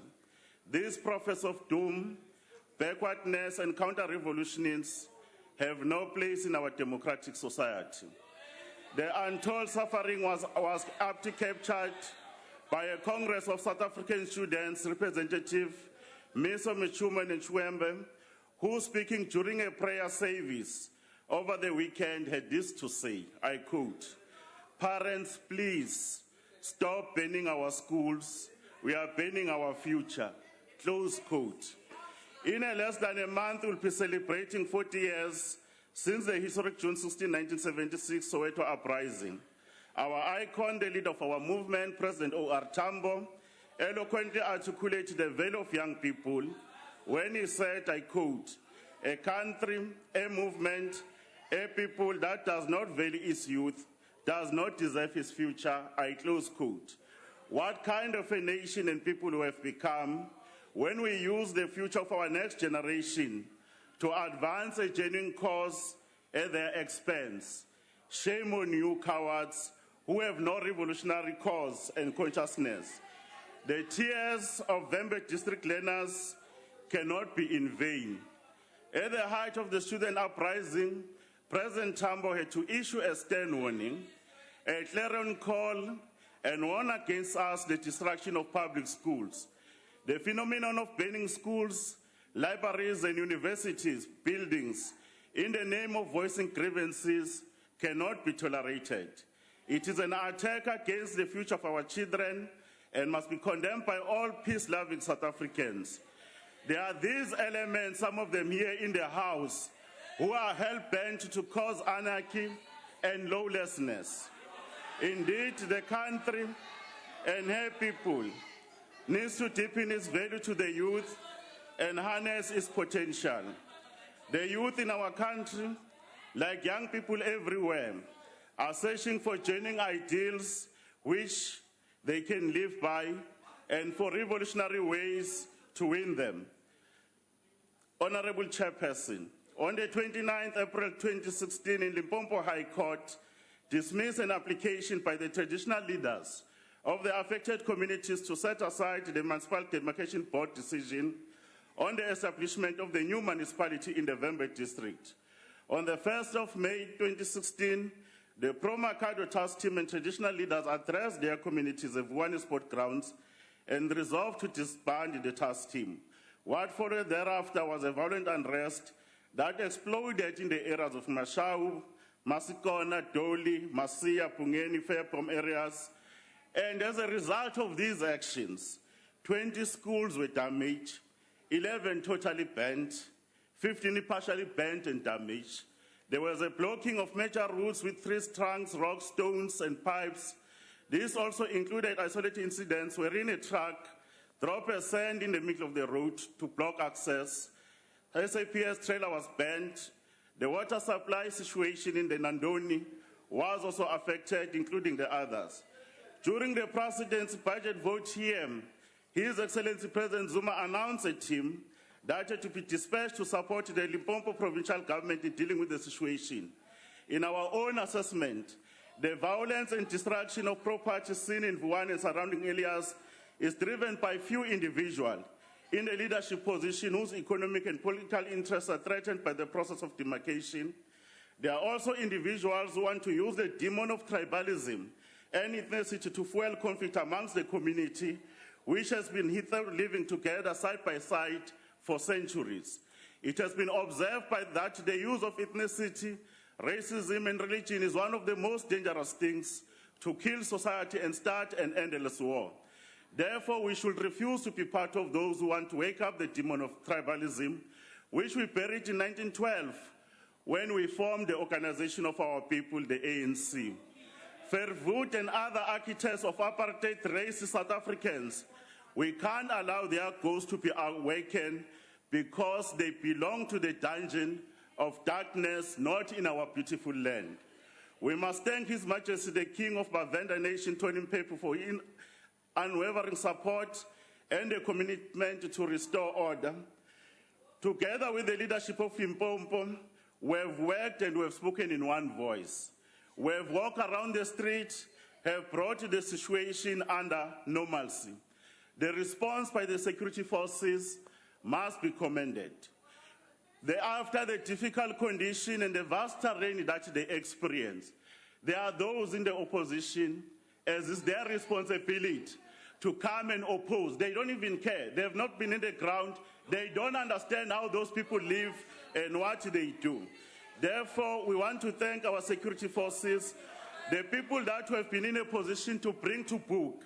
Already 23 suspects have been arrested, 35 cases of arson have been opened, 34 cases of malicious damage to property have been done.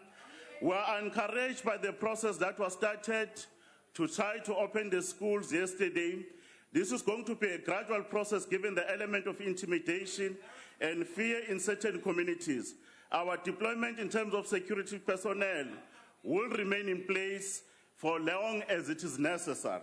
We'll do everything in our power to ensure that learners, teachers, and members of school governance structures are protected, are in a position to play their respective role in promoting the culture of learning and teaching in our schools.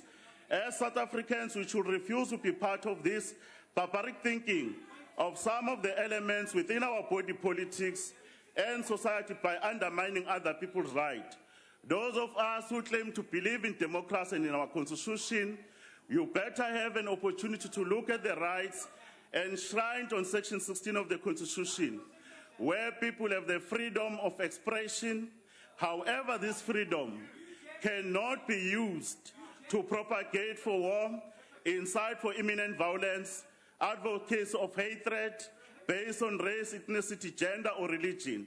Our Constitution further gives us the right that everyone has the right peacefully and unarmed to assemble, to demonstrate, to picket and present petitions.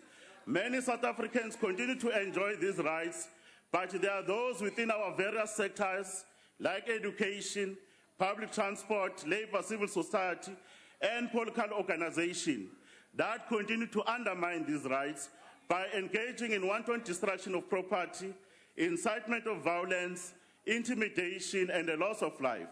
Those contravening these rights and freedoms cannot be allowed to act with impunity. It is the duty of the law enforcement agencies to take the appropriate steps. No one is above the law, irrespective of the position you hold in society. We shall act without any fear or favor. In pursuit of a non-racial, non-sexist, democratic, and prosperous nation, we must shun those amongst the community who undermine our efforts through their narrow self-interest. Leaders who incite violence, they don't deserve to be leaders. As government, we will continue to engage the identified stakeholders in an effort to find lasting solutions to the joining concerns of our communities. We want to applaud the swift intervention by His Excellency President Jacob Zuma, who encouraged all parties not to close their doors to negotiations. Hence, the strides we've made to stabilize the area, though it remains tense. The ANC leadership should be commended for quickly coming into the space to fulfill its historic role of being the leader of society. We applaud the efforts of parents and communities who have led from the front by protecting public property, infrastructure, hence our saying, nawe ulipoyisa. Kunento bantu baseningizimu Afrika okufuneka sisho. Kunabantu abanochuku lwezithwe. Ukukhuluma kwabo ngaso sonke isikhathi. Bafuna ukusebenzisa imfundo yabantwana bethu. Bashise ama-university. Bashise izikolo. Bashise ama-library. Abantu baseningizimu Afrika masibafakele izibuko labo bantu. Sibabukisise ukuthi banjani. Yingakho ngesintu sithi kunabaholi abakhona kuyo lendlu ehloniphekileyo obengafanele nibanikeze ithuba lokuthi bakwazi ukuthi banihole. Labo bantu labo abahlukene nabantu okufuneka balekelelwe ukuze bakwazi ukulungisa isimo sendlela abacabanga ngayo. We are charged with this enormous responsibility of ensuring South Africa is able to achieve its developmental objectives in a safe and secure environment. In our hands, we hold the dreams, hopes, and aspirations of the future generation of this country. We do not fail them. Only the ANC has the capacity, has the policy, and has the leadership to move South Africa forward. The opposition, even in the debate, they have nothing to offer except to laugh at the plight of our people. They have no understanding how they live and do these issues. God bless Africa. Order, Honourable Member, your time is up. I thank you. Honourable Dudley.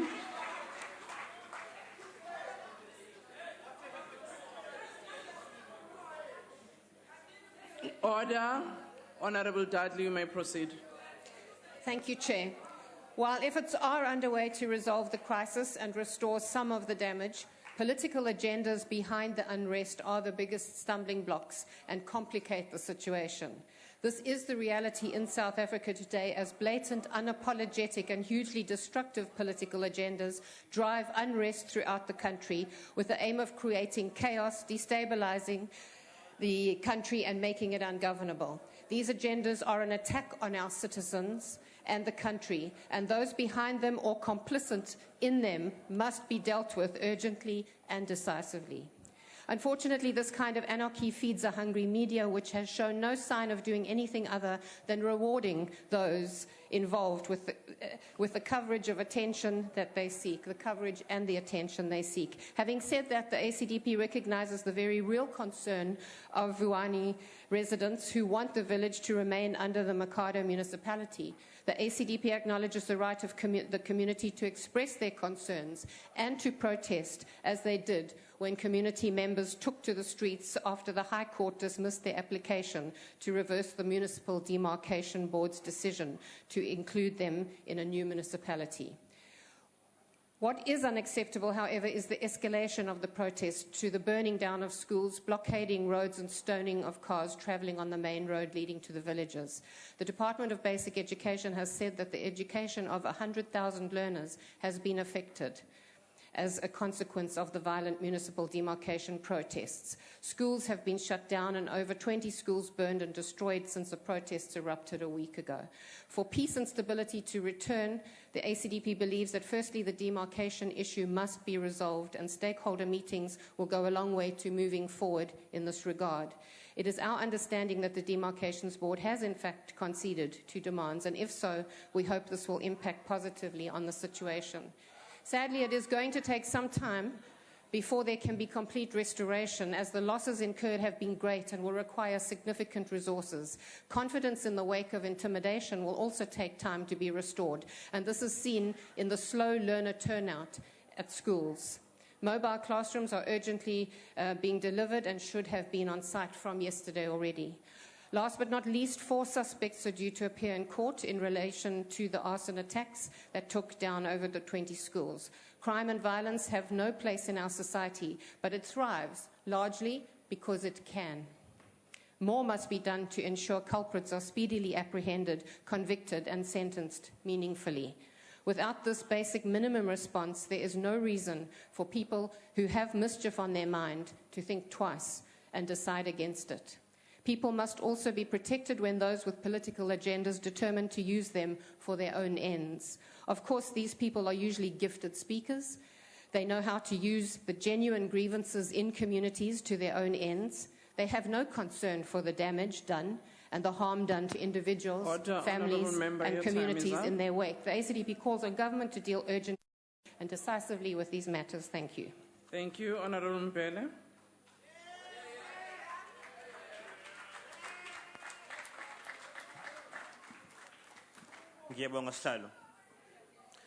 This debate is about ways to resolve the crisis in Vuwani.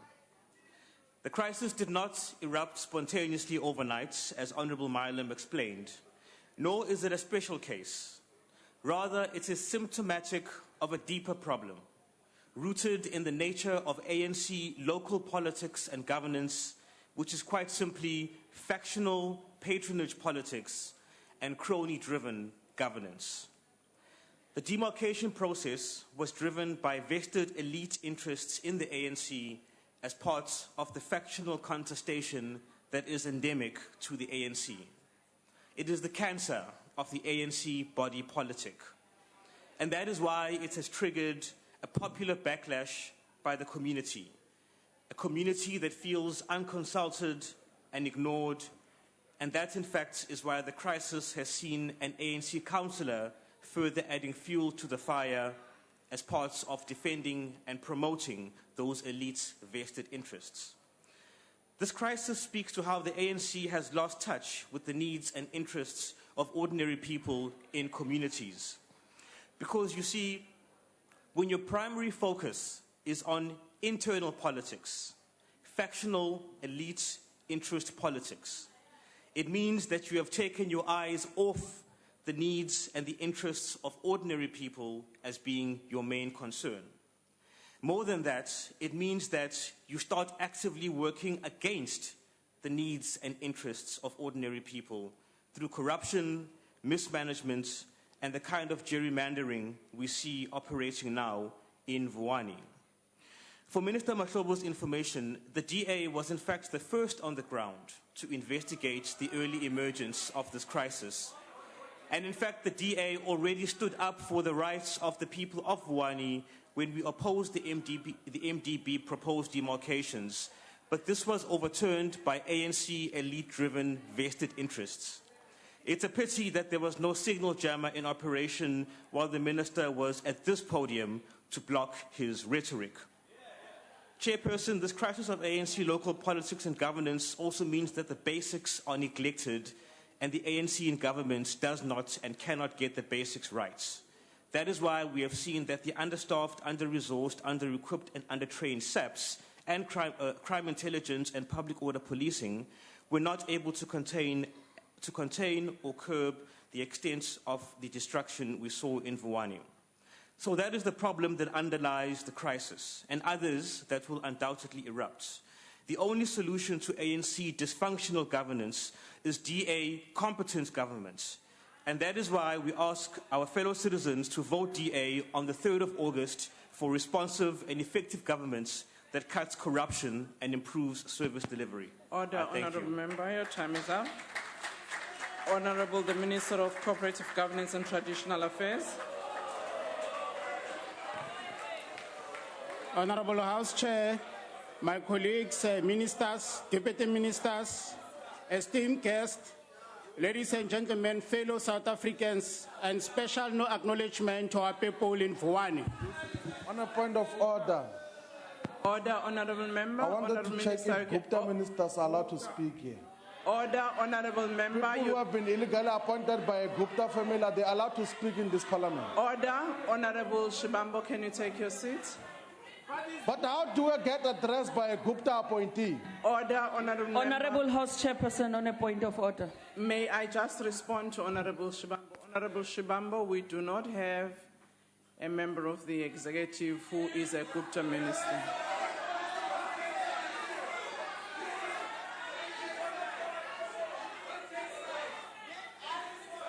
Honourable Member, Honourable Members, Honourable House Chairperson, Honourable Deputy Chief Whip, I do recognize you, I will appoint you. Honourable Shibambo, if indeed you want to follow up on your matter, you know that you have to put it on a substantive motion. And unfortunately, at the moment, that cannot be entertained. Honourable Deputy Chief Whip, thank you. Let's allow the Honourable Minister to proceed. As Chair, I'm tempted to quote Honourable the father of our nation, Tata Nelson Mandela, on the occasion of the signing of our Constitution, when he said, I quote, "As we close a chapter of exclusion and a chapter of heroic struggle, we reaffirm our determination to build a society of which each of us can be proud." Chairperson. Honourable Van Rooyen, can you take your seat? Honourable Nzozi. No, I thought you could give the opportunity to this Gupta appointee to explain how is he going to get back the money that the pensions of our people have lost. Because his appointment as a Minister of Finance has costed our on economy. a point of order. Could we get a sense of explaining on this Gupta appointee, our people can hear. This Gupta appointee must explain to us how we are going to get the PIC money back. Honourable Ndlozi, I must apologize that I had to switch you off, but you know you were out of order. I would allow the Minister to proceed. I quote, "As we close a chapter of exclusion and a chapter of heroic struggle, we reaffirm our determination to build a society of which each of us can be proud as South Africans, as Africans, and as citizens of the world." Minister, unquote. Honourable Minister, can you take your seat? What is your point of order? Thank you. Thank you very much. House Chair, I wanted to check if the Gupta appointee can confirm that the speech he's reading is not written by the Guptas. Honourable Member, you address the chair. No, it's a point of order. I'm raising that you must check with him that this speech is not written by the Guptas. That's not a point of order. Can you take a seat? Honourable Minister, can you proceed? As we commemorate the 20th anniversary of the Constitution, This ANC-led government has been sized with building a society all South Africans can be proud of. We believe we have made exceptional efforts and achievements in this regard, especially in the local government sphere. Last week, ratings agency... That must be clear. Yeah, sit down. No, you can't chair the meeting. I'm chairing the meeting. What is the point of order? The point of order. What is the point of order? The mayor of Gauteng. I want to speak to this. There is no mayor in this assembly at the moment. The mayor. Honorable member, can you take your seat? Honorable members. On a point of order. Honorable members, can I...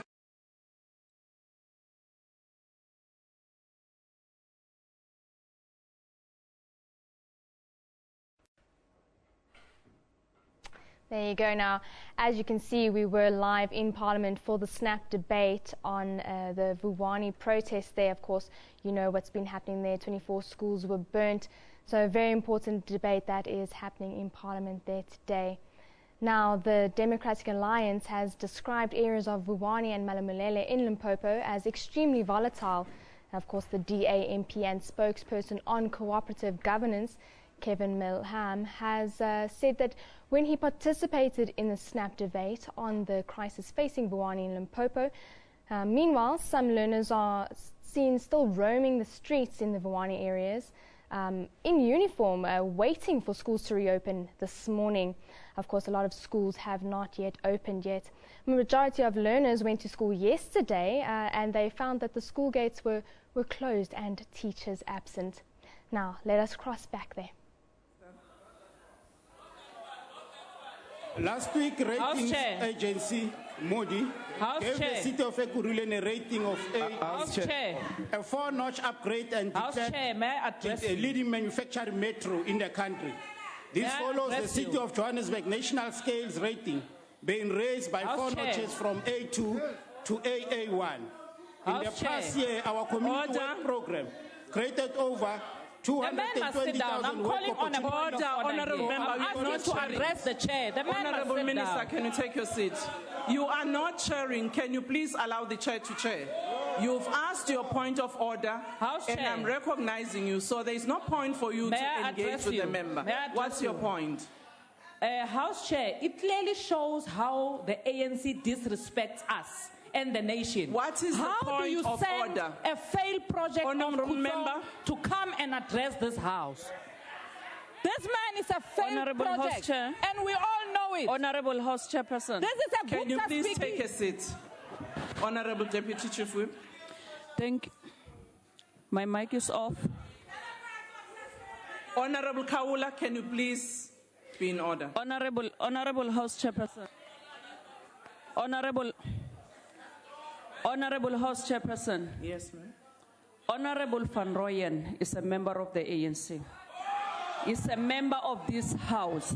He has a right to debate. So we cannot have a situation where members are calling for frivolous point of orders. Thank you, if they have member. anything on him, they must do so through a substantive motion. Thank you, Honorable Deputy Chief Whip. Honorable members, honorable those I've noted you, can you take your seat? Honorable members, I have asked all of us that we respect the debate which has been asked not by the executive, but has been asked by honorable members. Honorable Kawula, I guess it's Hlonipho. You know, honorable members of the DA requested the debate, the Speaker granted it. And because all parties agreed that this was an important matter, and I've said to this House, each party decides who are the speakers on the debate. It is not for us. No matter what issues you have about a member, you cannot determine who must speak, who must not speak. And I would really ask that we allow the member to finish the debate. Honorable members, I don't think we would like to actually proceed in this fashion. I'm no more going to allow a point of order. Honorable members, we can't go on about whether a member must speak or not speak. Chair. Honorable Malema, what's the point of order? Now, maybe we can do a minister a favor on condition he answers the question, what was he doing in Dubai? If he can explain what he was doing in Dubai, he will speak peacefully here. Because this man has costed this country 500 billion. He must be ashamed to stand before us here and speak to us. Let him answer what was he doing in Dubai. Honorable member, this is not the question time. Questions are asked to ministers in the various clusters. Can you please ask that question when it is the cluster of the minister to answer? For now, we're having a debate. Honorable Minister, can you proceed? Honorable Chair. Thank you, House Chair. On a point of order. What is the point of order, Honorable Thanks. Minister? Honorable Chair, isn't it procedural that we should allow him to speak on Saturdays and Sundays because he's a weekend Honorable, that's not a point of order, Honorable Ndozi. Can you take a seat? But it's Tuesday today. He should speak only on Saturday. On a point of order, House Chair. On a point of order, House Chair. I hope, Chair, at some stage you will protect me so as I exercise my right as a member of the House, because I feel very, very much unprotected, Chair. We believe we have made exceptional efforts and achievements in this regard, especially in local government sphere. Last week, ratings by Moody gave the city of Ekurhuleni a rating of AA, a 4-notch upgrade, and declared it the leading manufacturing breakthrough in the country. This follows the city of Johannesburg national scale rating being raised by 4 notches from A2 to AA1. In the past year of community work program, created over 220,000 work opportunities for our poorest communities in 198 municipalities across South Africa. Free basic services have been extended to millions of indigents of our country. It is against this background that the events in Vuwani have unfolded. As government, our response has been swift and decisive. We have worked with various stakeholders in the region to address the situation. Today's debate will ensure that this House and our fellow South Africans have information about the real issues on the ground and our interventions. In my view, Chair, the debate today cannot be about cheap politicking or scoring some political points because we are approaching local government elections. It is also about how we assist in unifying communities and ensuring the return to normality in the areas they reside. We are also determined that learners who are the future of our country will be back in their classrooms and teachers will be there to teach. We have heard the learner call that you burn their school, you burn their future. We dare not fail to restore normality in our schooling system. It will be amiss, Chair, not to contextualize this discussion and the events of the past weeks within its historical framework. The genesis of these disruptions lies in the creation of Bantustan systems that was artificially manufactured by the apartheid regime. The formation of the Republic of Venda fueled tensions between Venda and Tsonga speakers in the areas now occupied by the Vuwani and Malamulela communities respectively. We are not going to undermine this particular impact. In the past weeks, this tension has spilled onto the street of Vuwani and surrounding areas. Our interventions over the past few years in both Vuwani and Malamulela have to be understood in light of this inherited challenge. One of the key tenets of the ANC Foundation was its commitment to build a society free from all apartheid manifestations, hence our relentless efforts to build a united and an integrated society. Let me spell out our interventions as government throughout this process. The Back to Basic program that was launched in 2014 identified a number of municipalities as financially unviable. For these and other reasons, COCTA applied to the Municipal Demarcation Board to consider the demarcation and redemarcation of certain municipalities. Of the 34 submissions made, the Municipal Demarcation Board, out of its independency, approved 13 requests. I'm not sure when the Demarcation Act was amended to allow ANC to determine how it takes its decisions. I can see our members here. They don't even follow the same act that they approve as members of parliament. One of these requested amalgamation was the amalgamation of Vuwani with parts of Malamulela municipality. These requests were made on the basis of forming municipalities that were economically viable, sustainable, and able to deliver services to our citizens.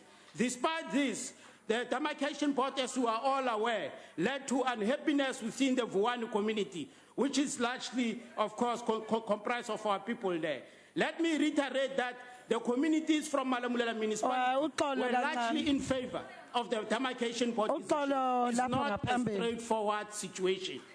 Following consultation between government and community leaders, we urged more discussion on the decision. Some members of the communities took to the streets, blockaded roads, services, touched schools, vandalized clinics, and infrastructure. Honorable Minister, can you take a seat? What is the point of Ngiyabonga Sihlalo. Bengifuna ukuzwa nje ukuthi njengoba beye eDubai beyokwenzana eyithathe ephi imali abantu behlupheka. Honorable Member, can you take a seat? That's not a point of order. Honorable Minister, can you proceed? Chairperson, please once more, could you please protect me as a member of parliament? Because you can't be calling point of order forever without taking action. We reiterate that in this democratic era, when there are so many avenues of engagement open, of course, between communities and government, that this action is outrageous. It is unacceptable and it is uncalled for. Honorable Member, can you please take your seat? House Chair. Honorable Member, can you take your seat? May I address you? Before you address me, can I address you too? Honorable Members, I have a duty to ensure the smooth conduct of proceedings. I also have to ensure that the interests of all members of the House are protected, including the member on the podium. If a member, Honorable Kaula,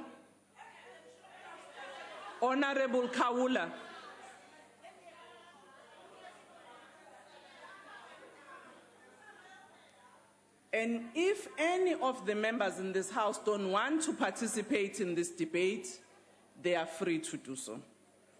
But they cannot disrupt the House. There has been many points of orders, all of which are spurious, and I've ruled them out of order, and I cannot therefore allow the same points of orders to be raised continuously. And it is for that reason I have said to members, when you want to ask a question to the minister, you must first ask whether the minister is willing to take a question. If he says no, Honorable Kawul, I think if you really don't wish to be part of the House, you can leave the House. I don't think we should proceed in the manner in which we do. There's few minutes that are left for this debate to finish, and I don't think why are we proceeding in the manner in which you do. Can you please take a seat and allow the minister to proceed? No? Honorable Member, can you please finish your speech? Honorable Chair, once more let me reiterate that it's of our concern that the outbreak of violence it's a setback to our development agenda. And then, of course, it denies citizens the opportunity to improve their lives. As we celebrate 20 years of our Constitution, the actions of a few disgruntled citizens are in conflict with the spirit and letter of this illustrator's document.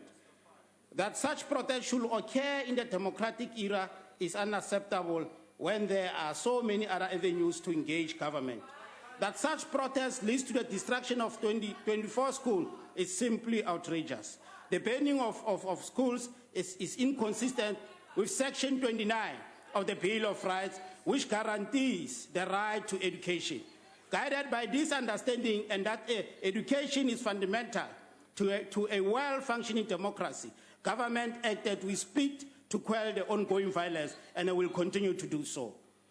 Our interministerial committee, as established by His Excellency, President Jacob Zuma immediately dispatched a team of ministers to complement those already on the ground. This has now been constituted into an interministerial committee led by myself. The national and provincial IMCs, working together with all municipalities in the Vembe district, will continue to engage communities about the importance of the objectives of local government. Among others, these include to provide democratic and accountable government for local communities, to ensure the provision of services to communities in a sustainable manner, to promote social and economic development. Here I must indicate, Chair, that as the IMC, we welcome the provincial government decision to request the national government to declare Vembe District a comprehensive rural development program site. We think this will help to unlock economic development initiatives in this economically depressed district. Amongst other things, this will help to unlock economic development potential of areas like Nandoni Dam and business development and Kunzana village. Our intervention has been driven by this objective and nothing else. It is in the interest of all stakeholders, government, faith-based organizations, communities, non-governmental organizations, and individuals to speedily resolve this matter. The Minister of Basic Education hosted an education dialogue with leaders of the education sectors in this area as part of ongoing efforts to get learners in Vuwane back to school. Minister of Communication also held an imbizo with residents at Makuleke community. And this, of course, builds on various engagements we have had with stakeholders over the last 2 weeks as a government that understands the principle of participatory democracy. On the 9th of May, His Majesty King Ramabulana met with President Zuma at the former's request. In this meeting, His Excellency the President and His Majesty the King agreed that violence can never be a solution to resolve differences. They also agreed that all stakeholders should call for calm and peace, condemn in the strongest terms the violence, ensure that all learners go back to school, educators return to their work, and life return to normality. We commend His Majesty for his willingness, resolve, dedication to this process, and the leadership he was willing to exercise towards resolving the impasse. The high-level meeting between the King and the President was a success. We want to commend the two leaders for prevailing and showing leadership, and hope that all of us will strive to implement their directive of ensuring that there is stability and finding an amicable solution to challenges facing our people in Vuwane. It is important to note that the intervention and the concern of the President was also necessitated by the fact that ours is a government that cares for the people and is committed to finding lasting solutions to the plight of communities. Following out of the meeting between the President and the King, the government met with all traditional leaders the following day. At this meeting, traditional leaders committed to convene and schedule all stakeholder meetings within their areas to allow us to talk to communities, to bring peace and ensure calm. The resolutions also focus on efforts to bring stability to the situation and to relook at the demarcation process. With regard to the demarcation, the following were also agreed upon: to establish a task team comprising of traditional leaders and a technical task team on the new municipality, to negotiate an option legally acceptable to all parties. In addition to this, social cohesion projects are to be commissioned by the following stakeholders: COCTA, Arts and Culture Department, and the House of Traditional Leaders. In all our meetings held, we emphasize that firm action will be taken against anyone who breaks the law or those who protest outside the norms of responsible democratic protest, irrespective of political affiliation or irrespective of the status of the affected individual, in that community.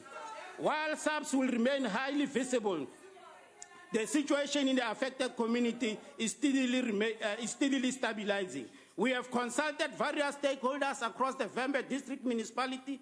Religious leaders have called a pastors' forum and organized a prayer day that brought all stakeholders together, if you don't know. As government, we are committed and will continue to engage to find a lasting solution to the challenges in Vuwane. We urge the people of Vuwane to participate in the process of finding a lasting solution and for things to return to normality.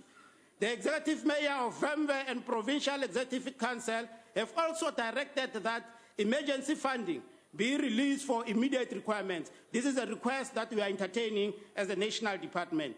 The disaster assessment team has been established and was expected to submit a comprehensive report, this morning. Going forward, Honorable Chairperson, we are confident that normality will prevail.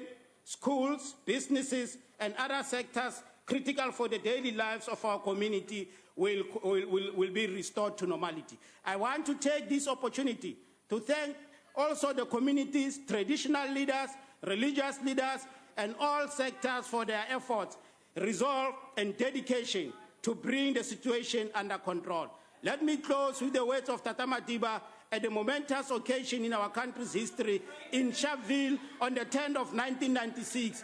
I quote, "Today we cross a critical threshold. Let us now draw in strength from the unity which we have forged, together grasp the opportunities and realize the vision enshrined in this Constitution. Let us give practical recognition to the injustices of the past by building a future based on equality and social justice. Let us nurture our national unity by recognizing with respect and joy the languages, cultures, religions of South Africa in all their diversity. Let tolerance for one another's views create the peaceful condition which gives space for the best in all of us to find expression and to flourish. Above all, let us work together. Let us join hands for peace and prosperity." I close quote. Thank you very much. Thank you. I will now suspend proceedings until 4 hours Chair. and wish to remind members that questions to the President will be taken in 14 hours this afternoon. Honorable Chair. I've suspended the House. What is the point of order? We wanted, Honorable Chair, now that the Gupta blessee is gone, The House is to suspended. explain, Honorable Togo, that the ANC doesn't Honorable take this House debate serious Chairperson, on a because point where of is the order. Minister of Basic The House Education? has been suspended. Where is the Minister of Basic We will Education? answer that question by the Honorable table House later. Chairperson, we cannot. Honorable Member, House is suspended. The point that was raised has not been attended to because the House has been suspended.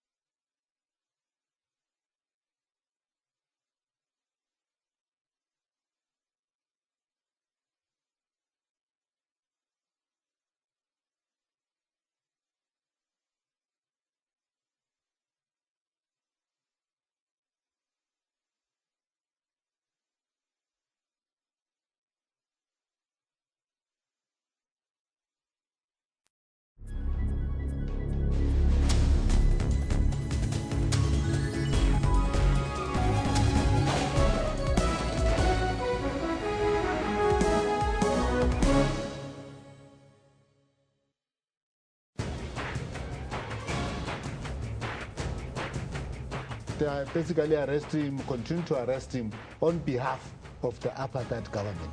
We are dealing with effects. We are not dealing with the causes. And for as long as we deal with effects, we are never going to solve this problem. What do these people need in prison? Why are they there? The PAC, as Dr. Peku is saying, has been seeking answers, and they're not coming. What kind of answers are you getting? I really think I've answered that question. I think it's a difficult question. I don't have an answer for it. How was it possible that they could operate with such impunity? The only thing you want is closure. The only thing we want is closure. And unfortunately, I don't really have sympathy for the idea that if you're too old, you shouldn't stand trial. That's Rights and Recourse with Dumile Mateza, every Sunday at 2 p.m. Central African Time, only on the SABC News Channel.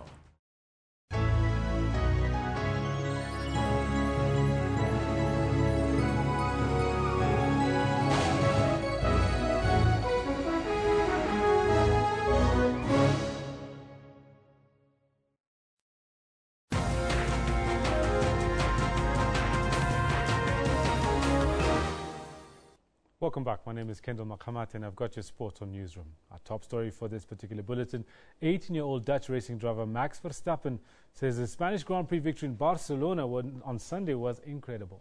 Verstappen made headlines globally after becoming the youngest winner in Formula One history. This after Mercedes drivers Nico Rosberg and world champion Lewis Hamilton spectacularly crashed out of the race in the first lap. The Spanish Grand Prix had it all. Drama, frustration and ultimately joy. It started on the first lap after Rosberg overtook Hamilton, who was in pole position. 3 corners later, Hamilton was squeezed onto the grass as he tried to regain the lead. The two smashed into each other and ended up on the gravel. Mercedes was stunned, the others eager to get to the podium. The honour ultimately belonged to the young Verstappen, who crossed the finish line on debut for Red Bull ahead of Formula One legend Ferrari's Kimi Räikkönen. Max Verstappen, you are a race winner. Fantastic. What a great debut. What a debut. Fantastic. Great, great job. I just wanted to have a clean race, have a good start, and it all changed when the Mercedes cars touched each other and went off. So then I was, okay, maybe a podium is possible. And in the end, we came out with a win. So, yeah, it's just incredible. Racing is in the young Verstappen's blood. His father Jos was on the podium twice for Benetton in 1994. My dad was, I think he was crying, and yeah, he was incredibly happy. I mean, best result for a Dutchman as well. My dad finished twice third, so now, yeah, incredible achievement from, from I think our side, I would say, because he helped me a lot, also in the beginning of my career. Rosberg and Hamilton will no doubt try to correct their wrongs at the next race in Monte Carlo. But for now, the spotlight is on Verstappen, a special talent bursting with potential, with the world at his feet. Liesl Zankel, SABC News. Now to news that a lot of our Olympic Games fans will be very interested in. The University of Pretoria High Performance Centre has installed a replica of the track to be used in Rio for the Olympic Games in August this year. This will give our athletes the opportunity to get up to speed with what awaits them at the International Athletics Showpiece. The University of Pretoria's High Performance Centre is known for its world-class facilities. The centre has hosted international sports teams who have their camps there ahead of major international events. This state-of-the-art track is the latest facility the university has invested in and is said to benefit our athletes, especially those who will compete at the Rio Olympic Games. Yeah, I'm also very hopeful that it's going to aid them a lot when they go to the Olympic Games. LJ van Zyl last year in October said to me when he came back from Beijing at the World Championships, he said he had a problem with his stride lengths because on the there they had also a Mondo track, not the same material as this one, but also the same Mondo. And he said it was a problem because his stride lengths were completely different. Although the track was only completed last Friday, there has been positive feedback from athletes who've seen and had the feel of it. The athletes that have seen the track and have had a few run-throughs on the track like the way it feels.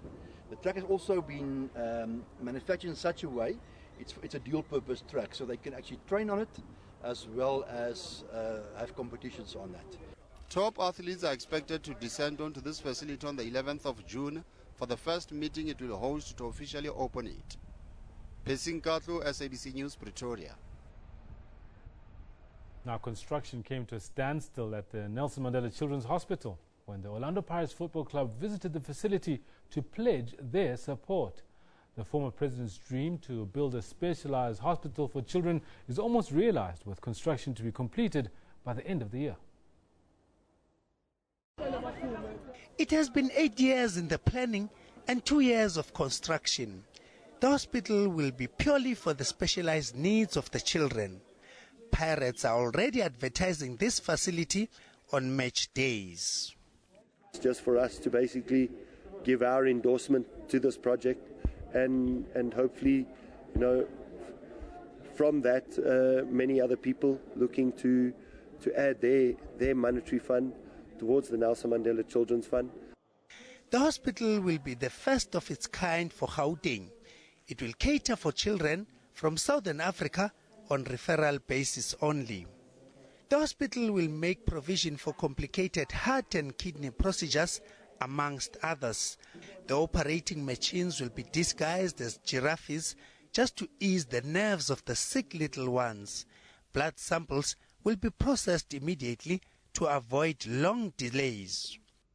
We are in various discussions with them in terms of their contribution. They will be partnering us as a soccer team in their social media space and to create awareness to their supporters and to other clubs that you can make a meaningful contribution. Pirates have challenged other ABSA Premiership teams to also pledge their support for the 1 billion rand hospital. 800 million rand has already been raised. Thembashiba, SABC News, Johannesburg.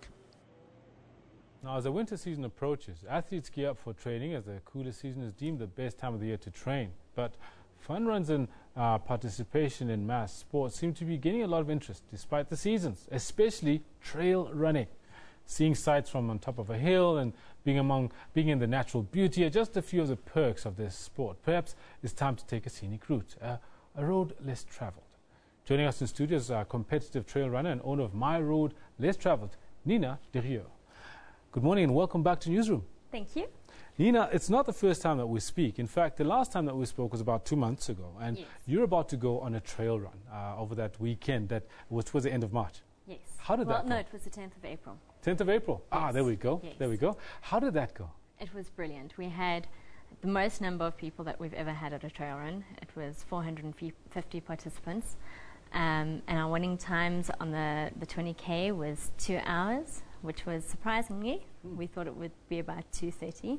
Okay. And our last runners came in about 6.5 hours, taking a gentle stroll on the mountains. Wow, that's like a 4-hour difference between the first and the last. Yeah, yeah.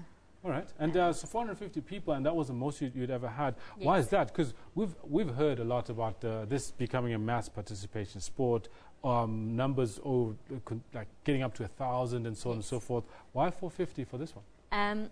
Well, it was the most that we'd had, but we're still a relatively new organisation. We've only been around this is our second year.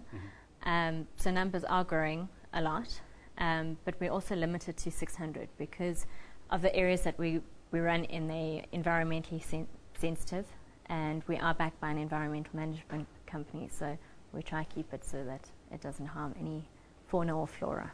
Now, what we're looking at behind us right now is some of the scenery that runners go through, isn't it? Yes, that's part of the stage race in Waterval-Boven. Talking about Waterval-Boven, My Road Less Traveled has planned the next race, and it's going to be the Land Rover Nelspruit Buster Bunny Boven Trail Run. Yes. What a long name. That's a bit of a tongue twister. It's going to go through this exact Yes, it goes through this exact scenery, yes. Now, the one thing that I know I'd be concerned about where I'd take this would be snakes. How, I wouldn't know whether, oh, look at that, the grass is really tall, lots of trees. Yeah. How do you plan for a race and to keep your runners safe? And having said that, they are in nature, so they will encounter whatever they encounter in nature. Yeah, they will. Do you choose trails based on sightings of different types of animals, or what do you choose? Both on scenery, the technical difficulty of the trail. I like to make my trails quite technical, and then also wildlife. On this, they won't encounter too much. Because it is across different farms and along the Elangeni hiking trail. But the scenery there is absolutely phenomenal. Day one, they're going up to, they climb 700 meters in ascent, and then day two, they climb 1,500 meters in ascent. How steep are those ascents? I mean, you can say 750 meters. Is it a steep one? Pretty steep, yeah. Very steep, like hands. When is this particular race? That's on the 18th and 19th of June. 18th, 19th of June. Yeah. And in terms of entries for this particular race, how are those going? They're going well. We're hoping to get up to about 200 or so. So they are going well. Okay. Now you work with an environmental impact company that helps you plan your races and make sure that you don't damage the environment as you go through it. So I would imagine the logistics are quite intense as well in terms of the medical facilities that you make available to your entrance and so on. Can you tell us a little bit more about the back end stuff that goes into organizing a race like this? Well, we always have medics available, trained specifically for trail running or outdoors. And so there's one that's roaming, and then there's two that are stationary in case anything happens. we do insist that all runners run with a cell phone with an emergency number, so that if they are stuck on a mountain, we can get to them easily. And then we do all our marking with environmentally safe tape, so it's all hand marked. We run the routes numerous times to make sure that it is safe for them, and to make sure that it's well marked. And then it's timing that goes into it. It's obviously doing the advertising for the race. So it's quite a lot that goes into it. Yeah. And let's go back to a little bit about this new race that's coming up, the Buster, then Land Rover Nelspruit Buster Bunny Boefen. I need to look it up. I can't memorize that. It's a bit of a tongue twister. You said it's 2 stages, and both are fairly steep gradients, and it's all on the up, nothing on the down. Yes, it is up and down. Okay. If you go up, then you've got to get down. All right. So yeah, it is down, but it's so you climb up for approximately 5 kilometers, and then it's running along the ridge, so that you see all the beautiful mountains, and then it's a nice downhill past waterfalls, and All right. And you've done a lot of these races yourself, and what are the biggest challenges that you encounter? Because I can imagine running for 2 hours in nature must be beautiful, but having said that, it's just you and your body going through the motions. Yeah, it's obviously you've got to be prepared for a stage race, but with ours we've opened it to novice as well. So we've got the 30 kilometers, which is stage 1, 30 kilometers, stage 2, 30 kilometers, and then we've got the stage 1, 10 kilometers, and stage 2, 10 kilometers, which opens it up to the novices. But it's mostly things like be careful not to roll your ankles. We haven't encountered very many snakes. As soon as they hear runners running, they kind of disappear. Yeah. And things like hydration and nutrition are so important with trail running, and stage racing in particular. And a lot of people make the mistake of going out too fast on stage 1, and then they bomb on stage 2. So we have made our stage 1 a bit easier, and then stage 2 is where we really challenge. A little earlier, even played on the show a clip of, I think it was something that he found on Twitter, a clip of buffalo running over a vehicle that was on a yes, game farm. I think you might have seen it as well, because it's doing the rounds. Park, How do you safeguard yourselves as an organization, as well as a runner, against that kind of thing? Because nature is nature is nature. Well, we won't take runners through where there's buffalo or anything like that. No big fires. Buck, yes, but most of the time they just run off. You know, when they hear the running, and they disappear. Okay, cool. Now, how should people get prep for this particular race? You say you've got quite a few entrants already for the 18th, 19th of June. How do people prep for this kind of race? I mean, do they get a chance to go on the route prior to the race? No, they don't. So prep for this kind of race, you'd need to do a lot of hill training. You'd need to do a bit of stair training so that you get the lifting of your feet. And then obviously it's nutrition again. Very, very important. A bit of downhill running will also help them. Pretty much. And Captain Carrot is another race planned for the winter session in July. Yes. Actually, I need to ask you this. Captain Carrot, Land Rover Nelspruit Buster Bunny Boefen, a lot of rabbit themes going on here. Yeah, so can you remind us again what's going on there? We've got the whole rabbit series, and then Buster Bunny Boefen is a stage race that's kind of out of the rabbit series. But we keep the rabbit theme because rabbits they have a bit of agility, they have endurance, and they do a lot of rock hopping, which is exactly what the trail runners have to do. So we've kept that whole rabbit theme just so that people can identify with my road less traveled and the rabbits. No, very good, very good. Nina Dirhio, I think I'd like to chat to you once again after these races and see who's won what, and actually check on your times as well, because I'm sure you don't get as much running under your belt as you'd like to with all of the planning you're doing. Yeah, not as much as I'd like to, but still do a little bit. Oh, very good, very good. Nina, I hope you have a good one. I hope all of your entrants have a lot of fun at the Land Rover Nelspruit. Just to remind people where to enter. Oh yes, where do they enter? Would be www.myroadlesstravelled.co.za, and they can also like our Facebook page, myroadlesstravelled.co. My Road Less Travelled, yeah. No, thanks for interrupting me and giving me that, because I think a lot of people would be upset if we didn't get to do that. Nina De Rio, thank you so much. Thank you. Thanks so much. All right, there you go. Trail runner Deluxe, who's got a race coming up in Nelspruit, and she's going to be, we're going to be finding out from her exactly what it is that happens when they're done with their race. Up next, we've got the weather with Philip Hawkins.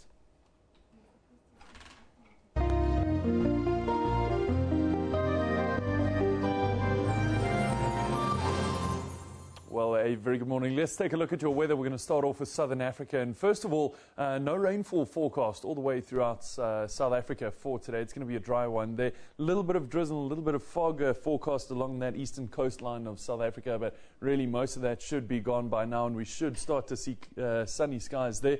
We're also going to see a little bit of cloud cover extending north and towards Mozambique. But other than that, what we're just going to see is a bit of cloud cover through the rest of Southern Africa for today. Into tomorrow, we're going to see those higher pressure systems continuing in the area, and it is going to be a mostly clear day there. But towards the southwest, we're going to see a lower pressure system coming in, and that's going to bring in a frontal system, and of course, that's going to begin to affect the southwestern parts of South Africa. In terms of your temperatures, this is what we're seeing. A warmer day there in Cape Town, 28 degrees. Great news for the interior as well, with temperatures warming up into the mid to higher 20s for the most part. Pietermaritzburg 24, Pretoria the very same high. Now, moving a little bit further north in terms of your rainfall, what we are going to see is that, of course, rainfall expected through Central Africa as usual, but we're going to see that concentrated around Yaoundé and just further south of that, but for the most part, a drier day just further west from Lilongwe. Now, in terms of your weather for the following day, this is by tomorrow, what we're going to see is a lot of that dissipating from the interior around Bangui and surrounding areas. It is again concentrated over Yaoundé, but what we're going to see is that that's going to take place mostly into the afternoon. So let's see exactly what's going on here. Kinshasa peaks at 33 degrees. Temperatures along that western coastline nice and warm, but as we move into the interior, quite mild there. Kigali 24, Kampala 22 degrees for a maximum temperature for tomorrow. Now, as we move further north, once again, what we're going to see is that rainfall continues around the Djibouti area there and moving towards Port Sudan. Port Sudan dry for today, and tomorrow forecasting a little bit of rainfall there overnight. But in general, a lot of that dissipates by tomorrow, and we're going to see Khartoum expecting just isolated shower and a little bit of drizzle in the area. Higher pressure systems causing very, very warm temperatures in some areas. Mecca peaks at 42 degrees again, Damascus 39. Temperatures of 52 degrees forecast for Luxor. Absolutely scorching day there for today. It is going to be very, very warm there and very sunny as well, so it might feel just a little bit warmer than that. Dangerously warm conditions forecast for Luxor. Now, along West Africa's southern coastline, we're seeing quite a bit of cloud cover and rainfall for the area. Low pressure systems bringing in quite windy conditions too, and that continues through this evening and into tomorrow morning as well. By tomorrow morning, seeing that concentrated just a little bit further west of Abidjan. If you're going to be in these areas, expect rainfall, expect higher winds, and expect a lot of cloud cover. This is what we're seeing though. Warm day despite that, 31-degree highs along that coastline. This is where you can contact us with your feedback, weather at sabc.co.za. Alternatively, give us a call on 11714-5077 is the number. That's where I leave it for now. Have a great afternoon.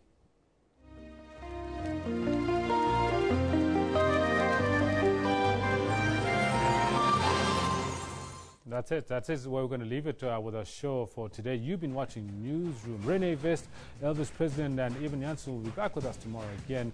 Until then, 9 o'clock tomorrow morning. Don't forget, until then, this is